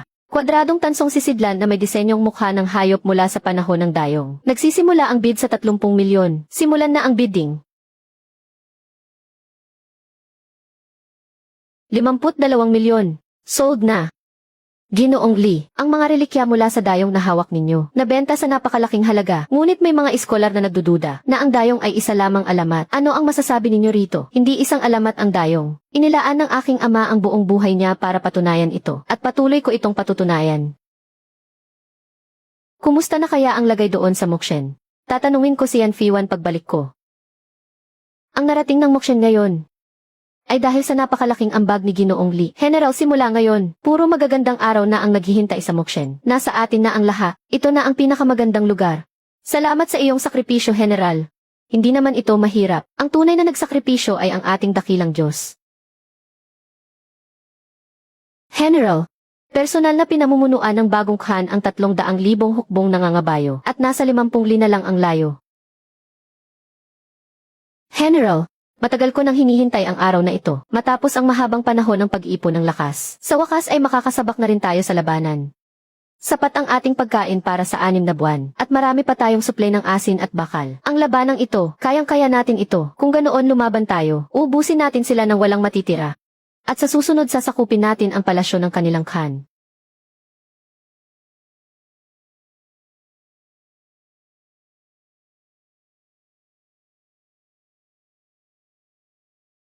Anong nangyayari? Buong araw tayong nakipaglaban. Muling sumugod ang mga kalaban. 100,000 armadong kabalyero. Ngayong araw na paurong natin ang unang alon ng pag-atake. Ang mga espada ng tang at mga bombang nagliliyab ay napakalaki ng naitulong. Pero ang puwersa ng mga kalaban ay 5 beses ang dami kumpara sa atin. Nagmamakaawa ako, Ginoong Lee, bigyan mo pa kami ng malalakas na sandata. Kailangan ko ng 500 makapangyarihang crossbow. 200 haluang metal na mga palaso. Yung mga rehistrado na at may clearance. Pakimadali naman. Sabihin mo lang ang presyo. Dapat makarating na yan bukas ng umaga. Magpapadala ako ng 200 crossbow. May layo itong 500 hakbang. Kayang tumago sa bakal na baluti. Kailangan ng lakas para mabanat ito. Ipagamit mo sa pinakamahuhusay na sundalo. Pero tandaan mong mag-ingat ka rin palagi. Huwag kayong mag-alala, Ginoong Lee.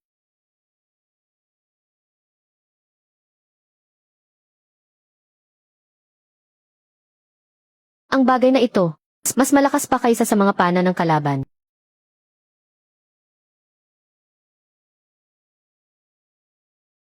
Asikasuhin mong mabuti ang mga kalaban nating yan. Tiyak na mananalo tayo sa labang ito. Ginoong Lee, pakiusap kailangan natin ng agarang dagdag na 20,000 palaso at 300 bombang nagliliyab. Mang Zhang, may madali ang order na 20,000 palaso. Dapat maihatid bago sumikat ang araw. Maraming salamat sa sakripisyo mo, Ginoong Lee. Hindi naman ako napagod, mukhang ikaw nga ang mapapagod dito. Pumunta ka sa bayan at tingnan mo ang kalagayan ng mga mamamayan. Sige po.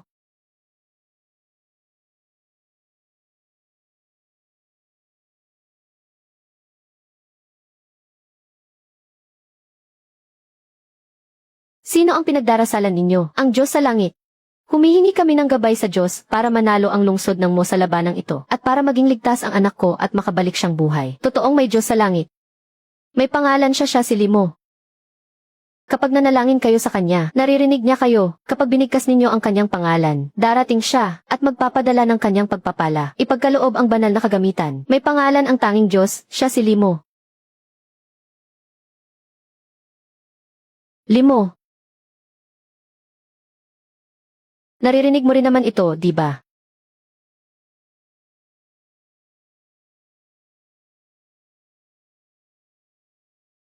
Ano nang nangyayari? Hindi kaya galing sila sa kabilang panig? Ano ang nangyari doon? Sumasamo kami sa Diyos na protektahan ang lungsod ng Mo at tulungan kaming manalo sa digmaang ito. General, may kilos na ang mga kalaban. Lahat ng mga mamamayan umuwi agad at magtago. Mga kawal, buong hukbo, maging handa. Ngayong gabi, gigibain natin ang lungsod na ito. Lahat ng bombang pampasabog, pakawalan. Ah!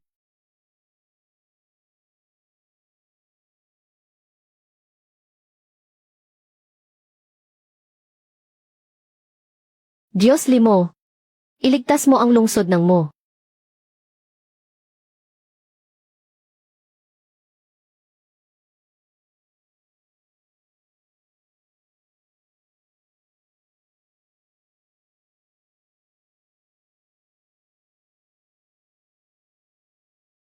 Dakilang Khan, nagpakita ng himala ang dakilang langit. Nababalot ng gintong liwanag ang taong iyon. Siya ang sugo ng dakilang langit. Hindi natin maaaring ituloy ang labanang ito.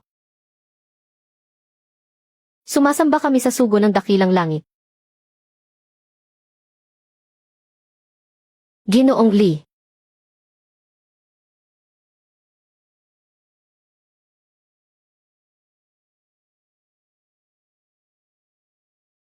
General Yan, ikinalulugod kitang makilala.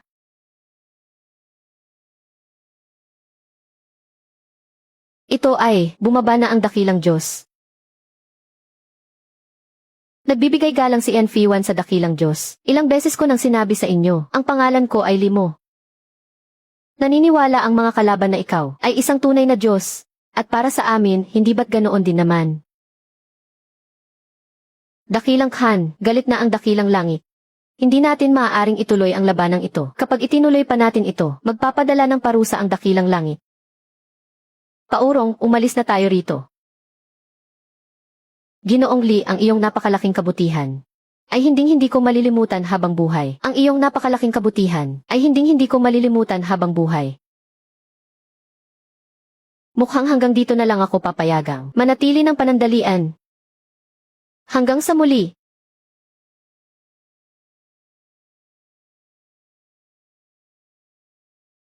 Magpadala ng tao sa labas ng lungsod para mag-usisa. Inalis na ba talaga ang mga sapatos? Ayos lang naman siguro si Young Master Lee doon, di ba?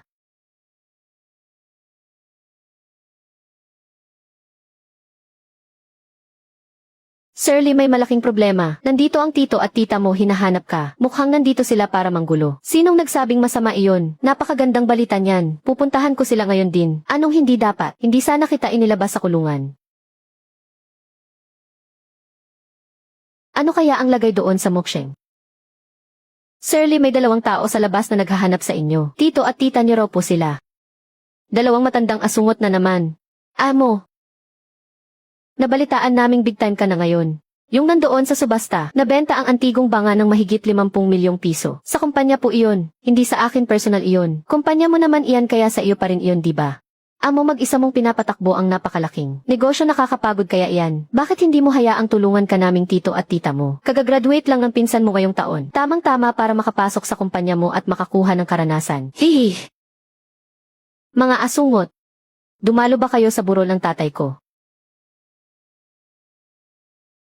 Kung wala na kayong ibang sasabihin, may meeting pa ako kaya hindi ko na kayo maihahatid palabas. Amo, huwag ka namang magsalita ng ganyan. Pamilya pa rin naman tayo. May edad ka na pero wala ka pa ring asawa. Kanino mo naman ipapamana ang kumpanyang ito balang araw? Ang lahat ng negosyong ito, sa huli ay mapupunta pa rin naman sa pamilya, sa mga anak natin.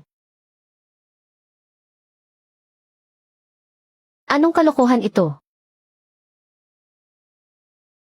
Young Master Lee, anong lugar ito? Ito.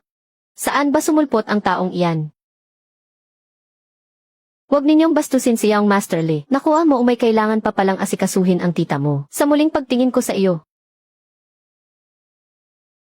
Mas matangkad ka pala kaysa nung nakita kita nung araw na yun. Ang tirahan ni Ginoong Lee, mas maliwanag pala kaysa sa iniisip ko. Halika rito.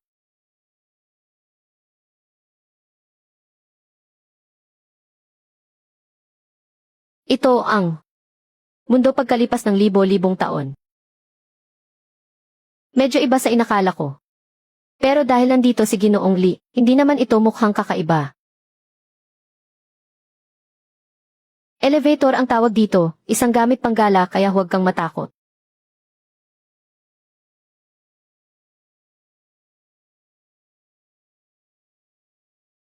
Ito ang lugar kung saan ako palagi araw-araw. Kumpara dyan sa inyo, kamusta naman ito? Napakaliwanag nga lang ay medyo maingay. Tara na, dadalhin kita sa lugar na mas maingay pa rito.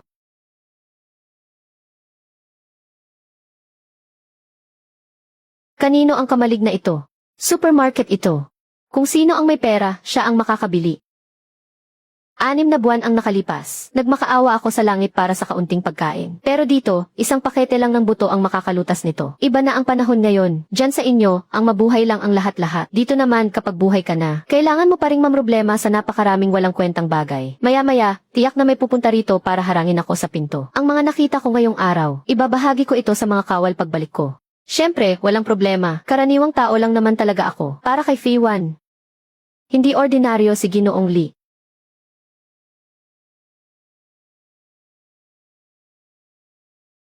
Sir Lee, nandito na naman yung dalawang matanda. May kasama pa silang kabataan ngayon. Dumating nga talaga silang lahat. Sige, asikasuhin na natin silang lahat ng sabay-sabay. Dali, bumati ka sa pinsan mo. Pinsan, ang tagal nating hindi nagkita. May proseso ng interview ang kumpanya. Dalhin mo ang resume mo bukas. Dumaan ka sa tamang proseso. Pamilya naman tayo, bakit kailangan pa ng ganyang proseso? Hindi mo na ba kami kinikilalang kamag-anak? Pagkilala sa kamag-anak.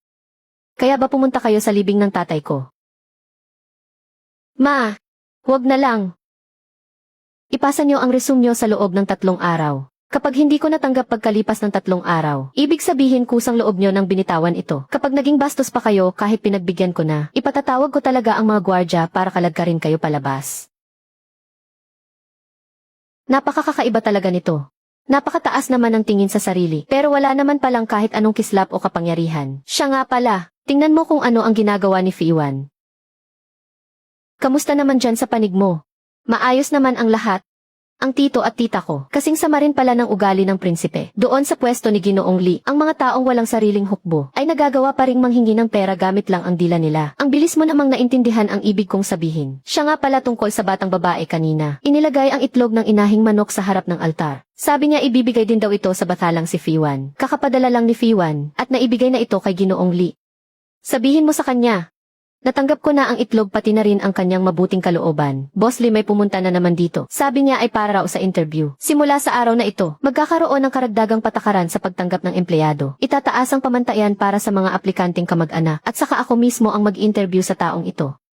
80 puntos ang kailangang makuha para makapasa. Binalik ka ba ng anak mo? Sinasadya mo talaga kaming pahirapan. Sino ba naman ang makakapasa sa mga pagsusulit ng kumpanya nyo? Kahit papaano may degree naman sa kolehiyo ang pinsan mo. Gusto mo lang talaga siyang harangin sa pinto. Amo, humingi na ng tawad sa iyo si tita noong nakaraan, di ba? Bakit ganyan ka pa rin kung umasta? Tito, sinasabi mo bang sinasadya ko talaga kayong pahirapan? Pero kahit isang salita, walang isinulat ang anak mo. Paano naging pagpapahirap to? Talagang inutil lang siya. Kung may kakayahan, magpasa ng resume. Dumaan sa pagsusulit at interview. Kung walang silbi, bumalik na lang kung saan nanggaling. Mag-isa mong binabantayan ang ganito kalaking negosyo. Darating din ang araw na hihingi ka ng tulong sa iba. Kanino naman? Sa iyo.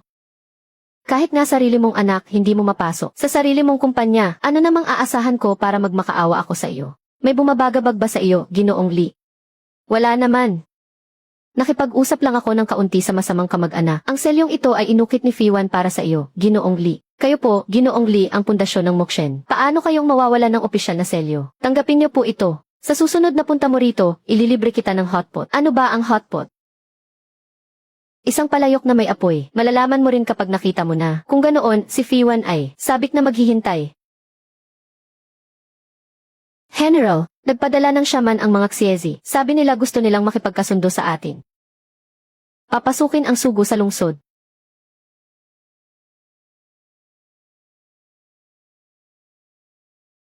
Malayo pa ang nilakbay ng shaman para makarating dito. Pasensya na kung hindi namin kayo nasalubong ng maayos. May tao ba rito para kunin ang mga armas ng shaman? Salubungin ang panauhin papasok sa lungsod. General yan. Ipinadala ako ng Kagan para makipagkasundo sa kapayapaan. Sinabi ng Kagan na may proteksyon ng langit ang Mokshen. Nais ng bawat tribo ng Xiezi na gawing hangganan ang Mokshen at huwag nang atakihin ang isa't isa. Ginoong Lee. Nagpadala ng sugo ang mga Xiezi para makipagkasundo, gamit ang Mokshen bilang hangganan, at walang labanan sa isa't isa. Ano sa tingin mo? Maaari nating pag-usapan iyan. Naniniwala ang mga Xiezi sa Diyos ng Langit. Gamitin mo ang Diyos ng Langit bilang panlaban mo. Pilitin mo silang mag-alay ng mga kabayo at bakal taon-taon. Magbubukas ang Mokshen ng kalakalan sa kanila. Itali mo sila gamit ang kanilang ekonomiya. General yan. Mayroon sana akong isang maliit na hiling. Babalik pa kaya ang Diyos ng Langit na iyon? Palagi naman siyang nandito. Nabalitaan kong nagkaaway na ang prinsipe ng Dayong at ang Mokshen. Hindi ko alam kung kailangan ito ng general. Huwag kayong mag-alala, shaman. Kung sakaling kakailanganin, hindi mag-aatubili ang Mokshen na humingi ng tulong. Permanado na ang kasunduan. Sa ngayon, hindi muna natin kailangang mag-alala sa mga Xiezi. Ang susunod nating dapat bantayan ay ang prinsipe. Alam po ni Fiwan. Pinaigting na rin ang depensa ng lungsod. Pag-usapan na lang natin yan pagkatapos ng digmaang ito. Huwag muna natin jinx. Iyon yung mga salitang nagdadala ng malas kapag sinabi mo, Ginoong Lee. Wala lang ito. Huwag kang mag-alala, ako ang bahala sa lahat. General, may apurahang ulat mula sa kabisera. Naghahanda ang prinsipe na mamuno mismo sa 50,000 hukbo. Patungong Hilaga para puksain ang mga naghihimagsi. Talagang darating na nga ang prinsipe. Opo.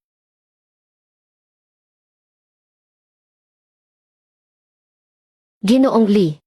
Kailangan ko nang maghanda para sa gyera. Alam ko. Papunta na ang mga supply. Makinig kayong lahat sa aking utos. Sa loob ng 15 araw, gusto kong madoble ang mga pana sa pader ng lungsod. Sa loob ng 30 araw, dapat sanay na ang mga bagong sundalo para lumaban sa digmaan. Masusunod, General. Pinamumunuan ng Crown Prince ang 50,000 piling sundalo na umalis mula sa kabisera at dinaragdag ang mga lokal na hukbo sa daan. Kaya lumobo na ang puwersa nila sa 70,000. Tunog nakakatakot nga ang 70,000 piling sundalo. Pero nakaranas na ba siya ng totoong bakbakan? Ang mga spoiled na sundalo sa palasyo. Baka hindi pa nga nakakakita ng dugo ang mga iyan. Huwag nating maliitin ang kalaban. Papunta sa Hilaga ang Crown Prince. Kailangan nilang dumaan sa kapatagan ng mga Xiezi. Alinman sa makiusap na makiraan sila doon. O kaya ay umikot sa malayo na magpapatagal sa kanila ng isa pang buwan. May kasunduan sa atin ang mga Xiezi. Pero walang kahit anong ugnayan ang Crown Prince sa kanila. Magpadala ka ng tao para maghatid ng mensahe sa khan ng mga Xiezi. Sabihin mo na, hindi gustong makita ng Mokshen ang hukbo ng Dayong na nanggugulo sa kanilang kapatagan. Baka magalit ang sugo ng Chiang Shengchan. General, paano naman ang mga kagamitang pangyera at iba pa? Kakausapin ko si Mr. Lee tungkol dyan. Boss Lee, lalong lumalaki ang mga order mo ngayon. Hindi kaya nagpapasimula ka ng sarili mong hukbo. Napakahusay mo talaga. Hindi pa naman ako nababaliw para magpakulong. Sa ganitong paraan, sapat na siguro ang mga kagamitang pangyera ng Moksheng. Pero hindi ko pa alam kung ano ang magiging sagot ng mga Xiezi. Sabi ng Khan ay pinoprotektahan ng Diyos ang Moksheng. Kaya huwag kayong mag-alala kung makikiraan man ang Crown Prince. Kung ikot naman sa malayo ang Crown Prince, magkakaroon ng sapat na oras ang Moksheng para maghanda sa laban. Pero kung pilit niyang tatahakin ang kapatagan, kami mismo ang unang makikipagbakbakan para sa Moksheng. Lubos na nagpapasalamat ang Moksheng sa Khan. Nawa ay gabayan tayo ng Diyos. Huwag kang magmadali, hintayin muna nating makahanda siya, bago natin siya bigyan ng sorpresa. Pero para sa Crown Prince, baka maging matinding takot iyon.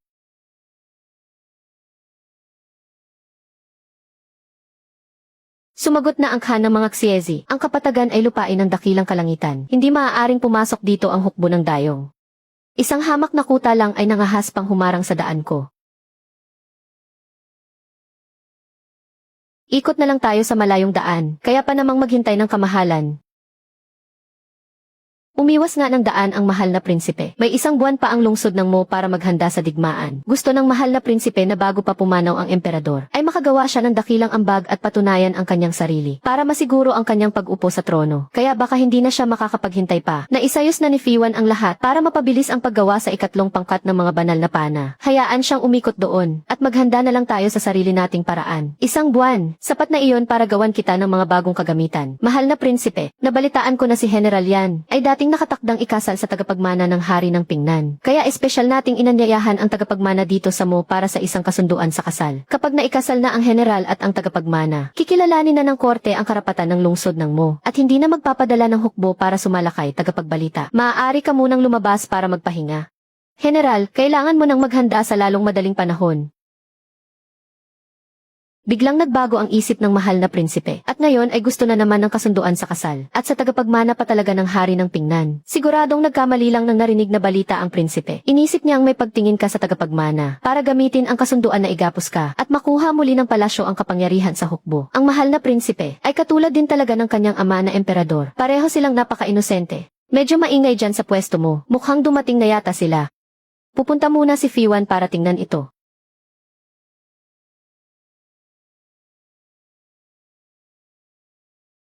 Napakaluma naman at sirang-sira ang lungsod na ito ng Mo. Wala pa nga ito sa kalahati ng ganda ng palasyo natin.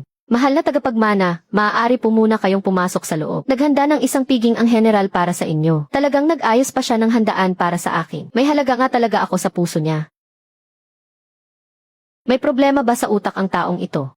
Ang ganyan mong makatingin sa aming mahal na prinsipe ay tunay na kawalan ng paggalang. Napakamahalaga at napakarangal nga naman niya talaga.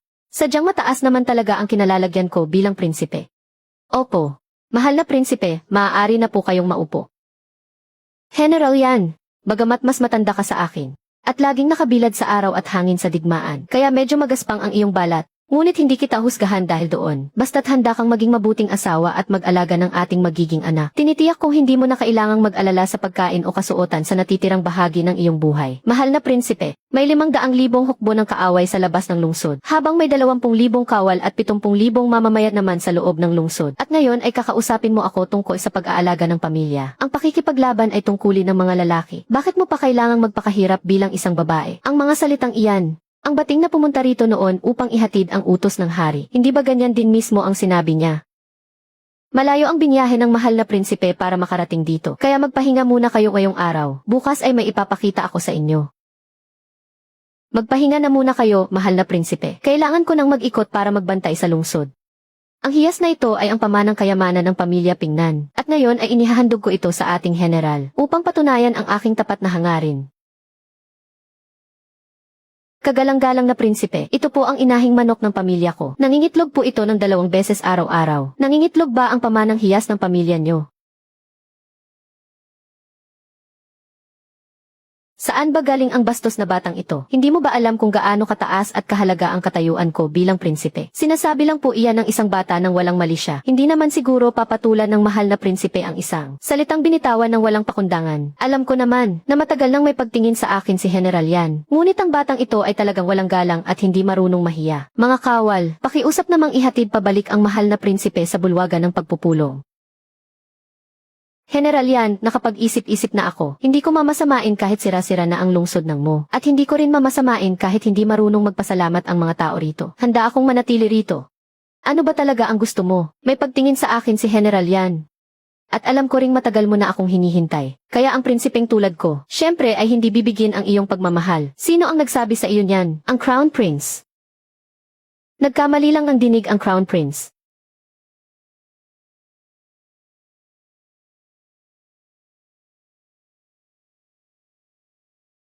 Sino naman ang isang ito? Huwag mong sagarin ang pasensya ko. Mahal na prinsipe, siya ang bathala ng lungsod ng Mo. Kung ikukumpara sa kanya, wala kang silbi. Mukhang mas matagal akong makakapamalagi rito ngayon. Ikaw, sa anong karapatan para tawagin kang bathala?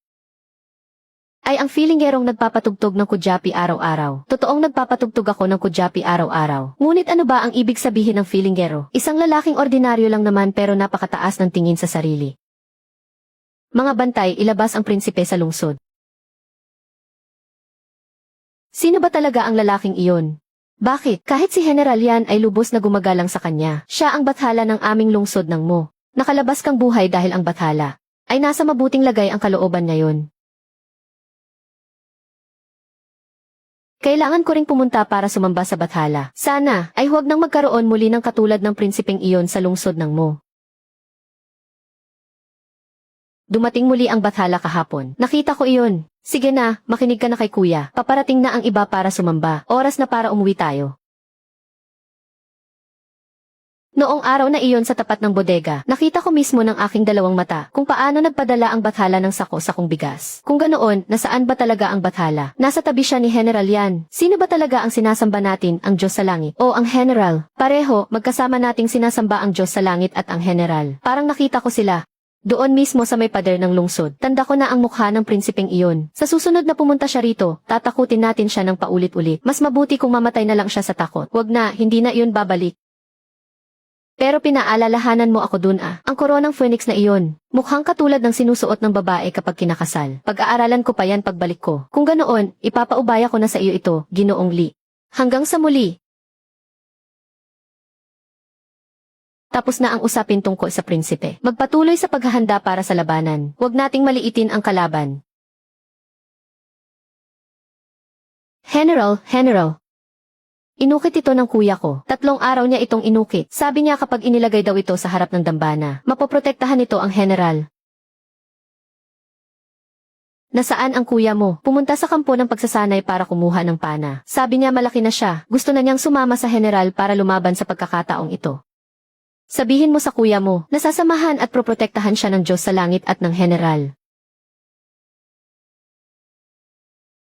General, nabalitaan mo ba? Kalat na ang mga tsismis sa buong lungsod ngayon. Ako ang nagpakalat niyan.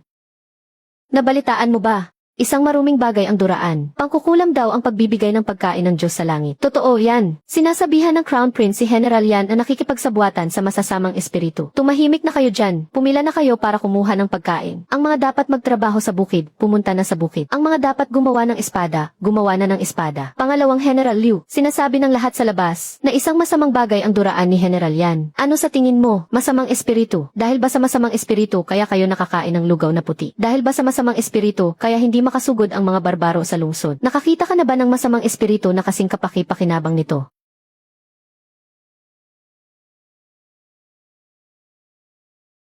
Kailangang may ulat ang bagay na ito sa general.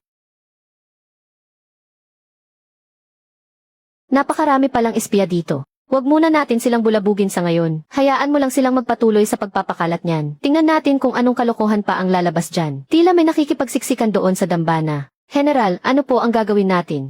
Pumunta ka doon at bantayan mo sila. Kapag may napansin kang kakaiba, iligpit mo sila agad sa mismong lugar. Nen, bakit ka ba sumasamba rito araw-araw? Magpapadala ang Diyos mula sa langit ng pagkain sa Moksheng. Magpapadala rin siya ng tubig at mga sandata. Nakita ko na nga ang Diyos mula sa langit ng isang beses. Napakatangkad ng Diyos mula sa langit. Galing ba talaga ang Diyos mula sa langit sa loob ng duraan? Alam naman iyon ng lahat.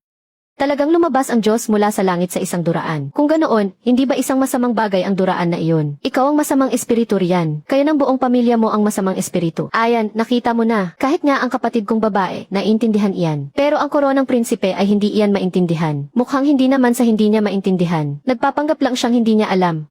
Kahit magpanggap pa siya o hindi, hindi naman ito masisira ang buhay natin. Tumpak ang sinabi mo. Sigurado akong ganyan din ang iniisip ni General Yan. Teka muna. Hindi ba nangako na tayo sa General na magsisinungaling tayo sa pagkakataong ito? Patawad. Nasanay na kasi ako. Sana hindi pa huli ang lahat para bawiin ito ngayon. Kakasabi lang ni pangalawang General Liu, magpapakita ang Diyos mula sa langit ng isang beses bukas. Muling bababa ngayon ang Diyos mula sa langit sa Moksheng. Maghanda na kayong lahat sa pagdating niya.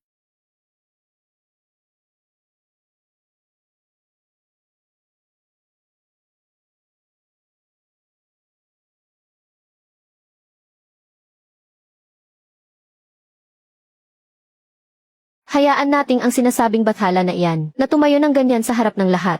At wala man lang kayong ginawa, mahal na prinsipe, lumuhod po ang lahat. Mabubunyag po ang lihim natin kung hindi kami luluhod. Mga walang silbi.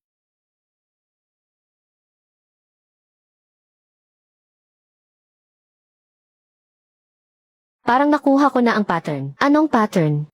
Sa tuwing pumupunta ako rito, iyon palagi ang sandali na pinakakailangan ako ng Moksheng o kung kailan kailangan ng mga mamamayan na maniwala sa pagkakaroon ng bathala. Ngayong tapos na ang lahat. Kailangan ko na namang umalis. Mahal na prinsipeng tagapagmana, sisiguraduhin kong hindi ka na makakabalik ng buhay sa pagkakataong ito. General, kanina lang ay may isang espiya na nakapuslit palabas dala ang isang kapirasong papel. Hindi po namin siya naharang.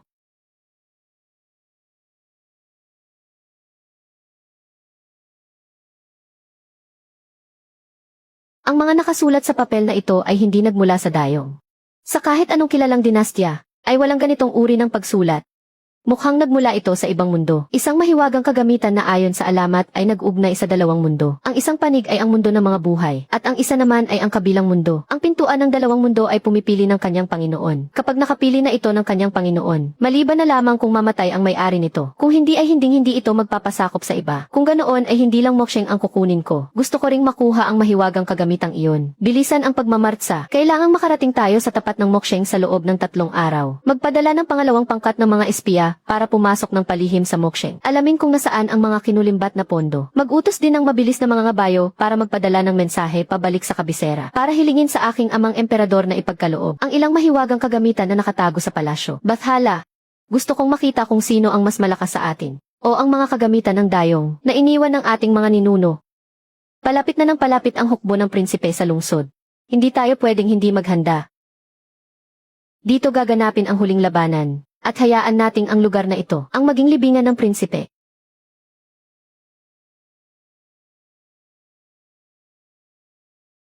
Ngayong araw, gigibain natin ang lungsod na ito.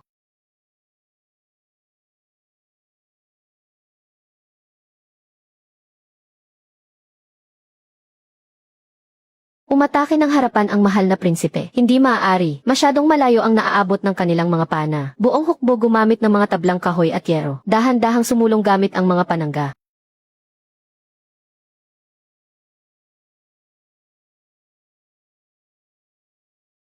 Mga tagahagis ihanda ang mga bomba ng apoy. Hintayin nating makapasok sila sa abot ng mga tira natin. At ang kanilang mga gumagalaw na panangga ay magiging gumagalaw nilang kabaong.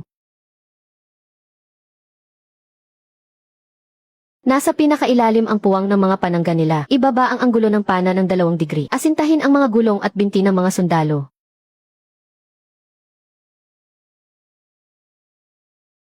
Paganahin ang mahika.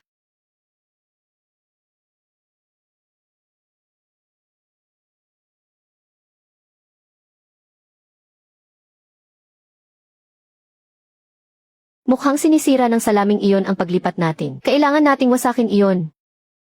Pinakamahusay nating mga tagatira asintahin ang salaming iyon.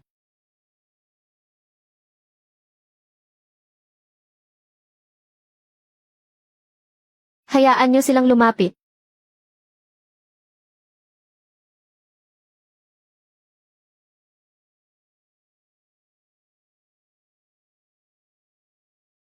Paano nagkaganito? Bilis. Sabi ng mga tao sa palasyo, ang opisyal na selyo ng pamumuno ni General Yan noon ay nasa silid ng mga talaan. Nahanap na nila ito at ibabalik kung sakaling kailangan mo. Hayaan mong sa kanila na lang muna iyon. Hindi ko na kailangan ng selyo ng pamumuno para may patunayan pa. Masusunod po. Ngayong tapos na ang lahat. Maaari ba akong pumunta muli sa tabi ni Ginoong Lee? Gusto kong kumain ng hotpot. Sabi ni Ginoong Lee, sasamahan niya akong kumain ng hotpot sa susunod na araw. At ngayon na ang araw na iyon. Halika kumain tayo ng hotpot. Kung makakapagbukas lang sana ng tindahan ng hotpot sa Moksheng, napakasaya sana, naman pwede iyon. Ganyan naman kadalasan ang takbo sa mga dula. Napakaganda ng mundo paglipas ng 1,000 taon. Pero hindi pa rin ako masyadong sanay. Kung ganoon pwede kang madalas bumisita rito sa susunod. Gusto mo ba Senyorito Lee, na tumira muna sa Moksheng ng ilang panahon? CJ, gaano katagal? Hanggang sa gusto mo nang bumalik.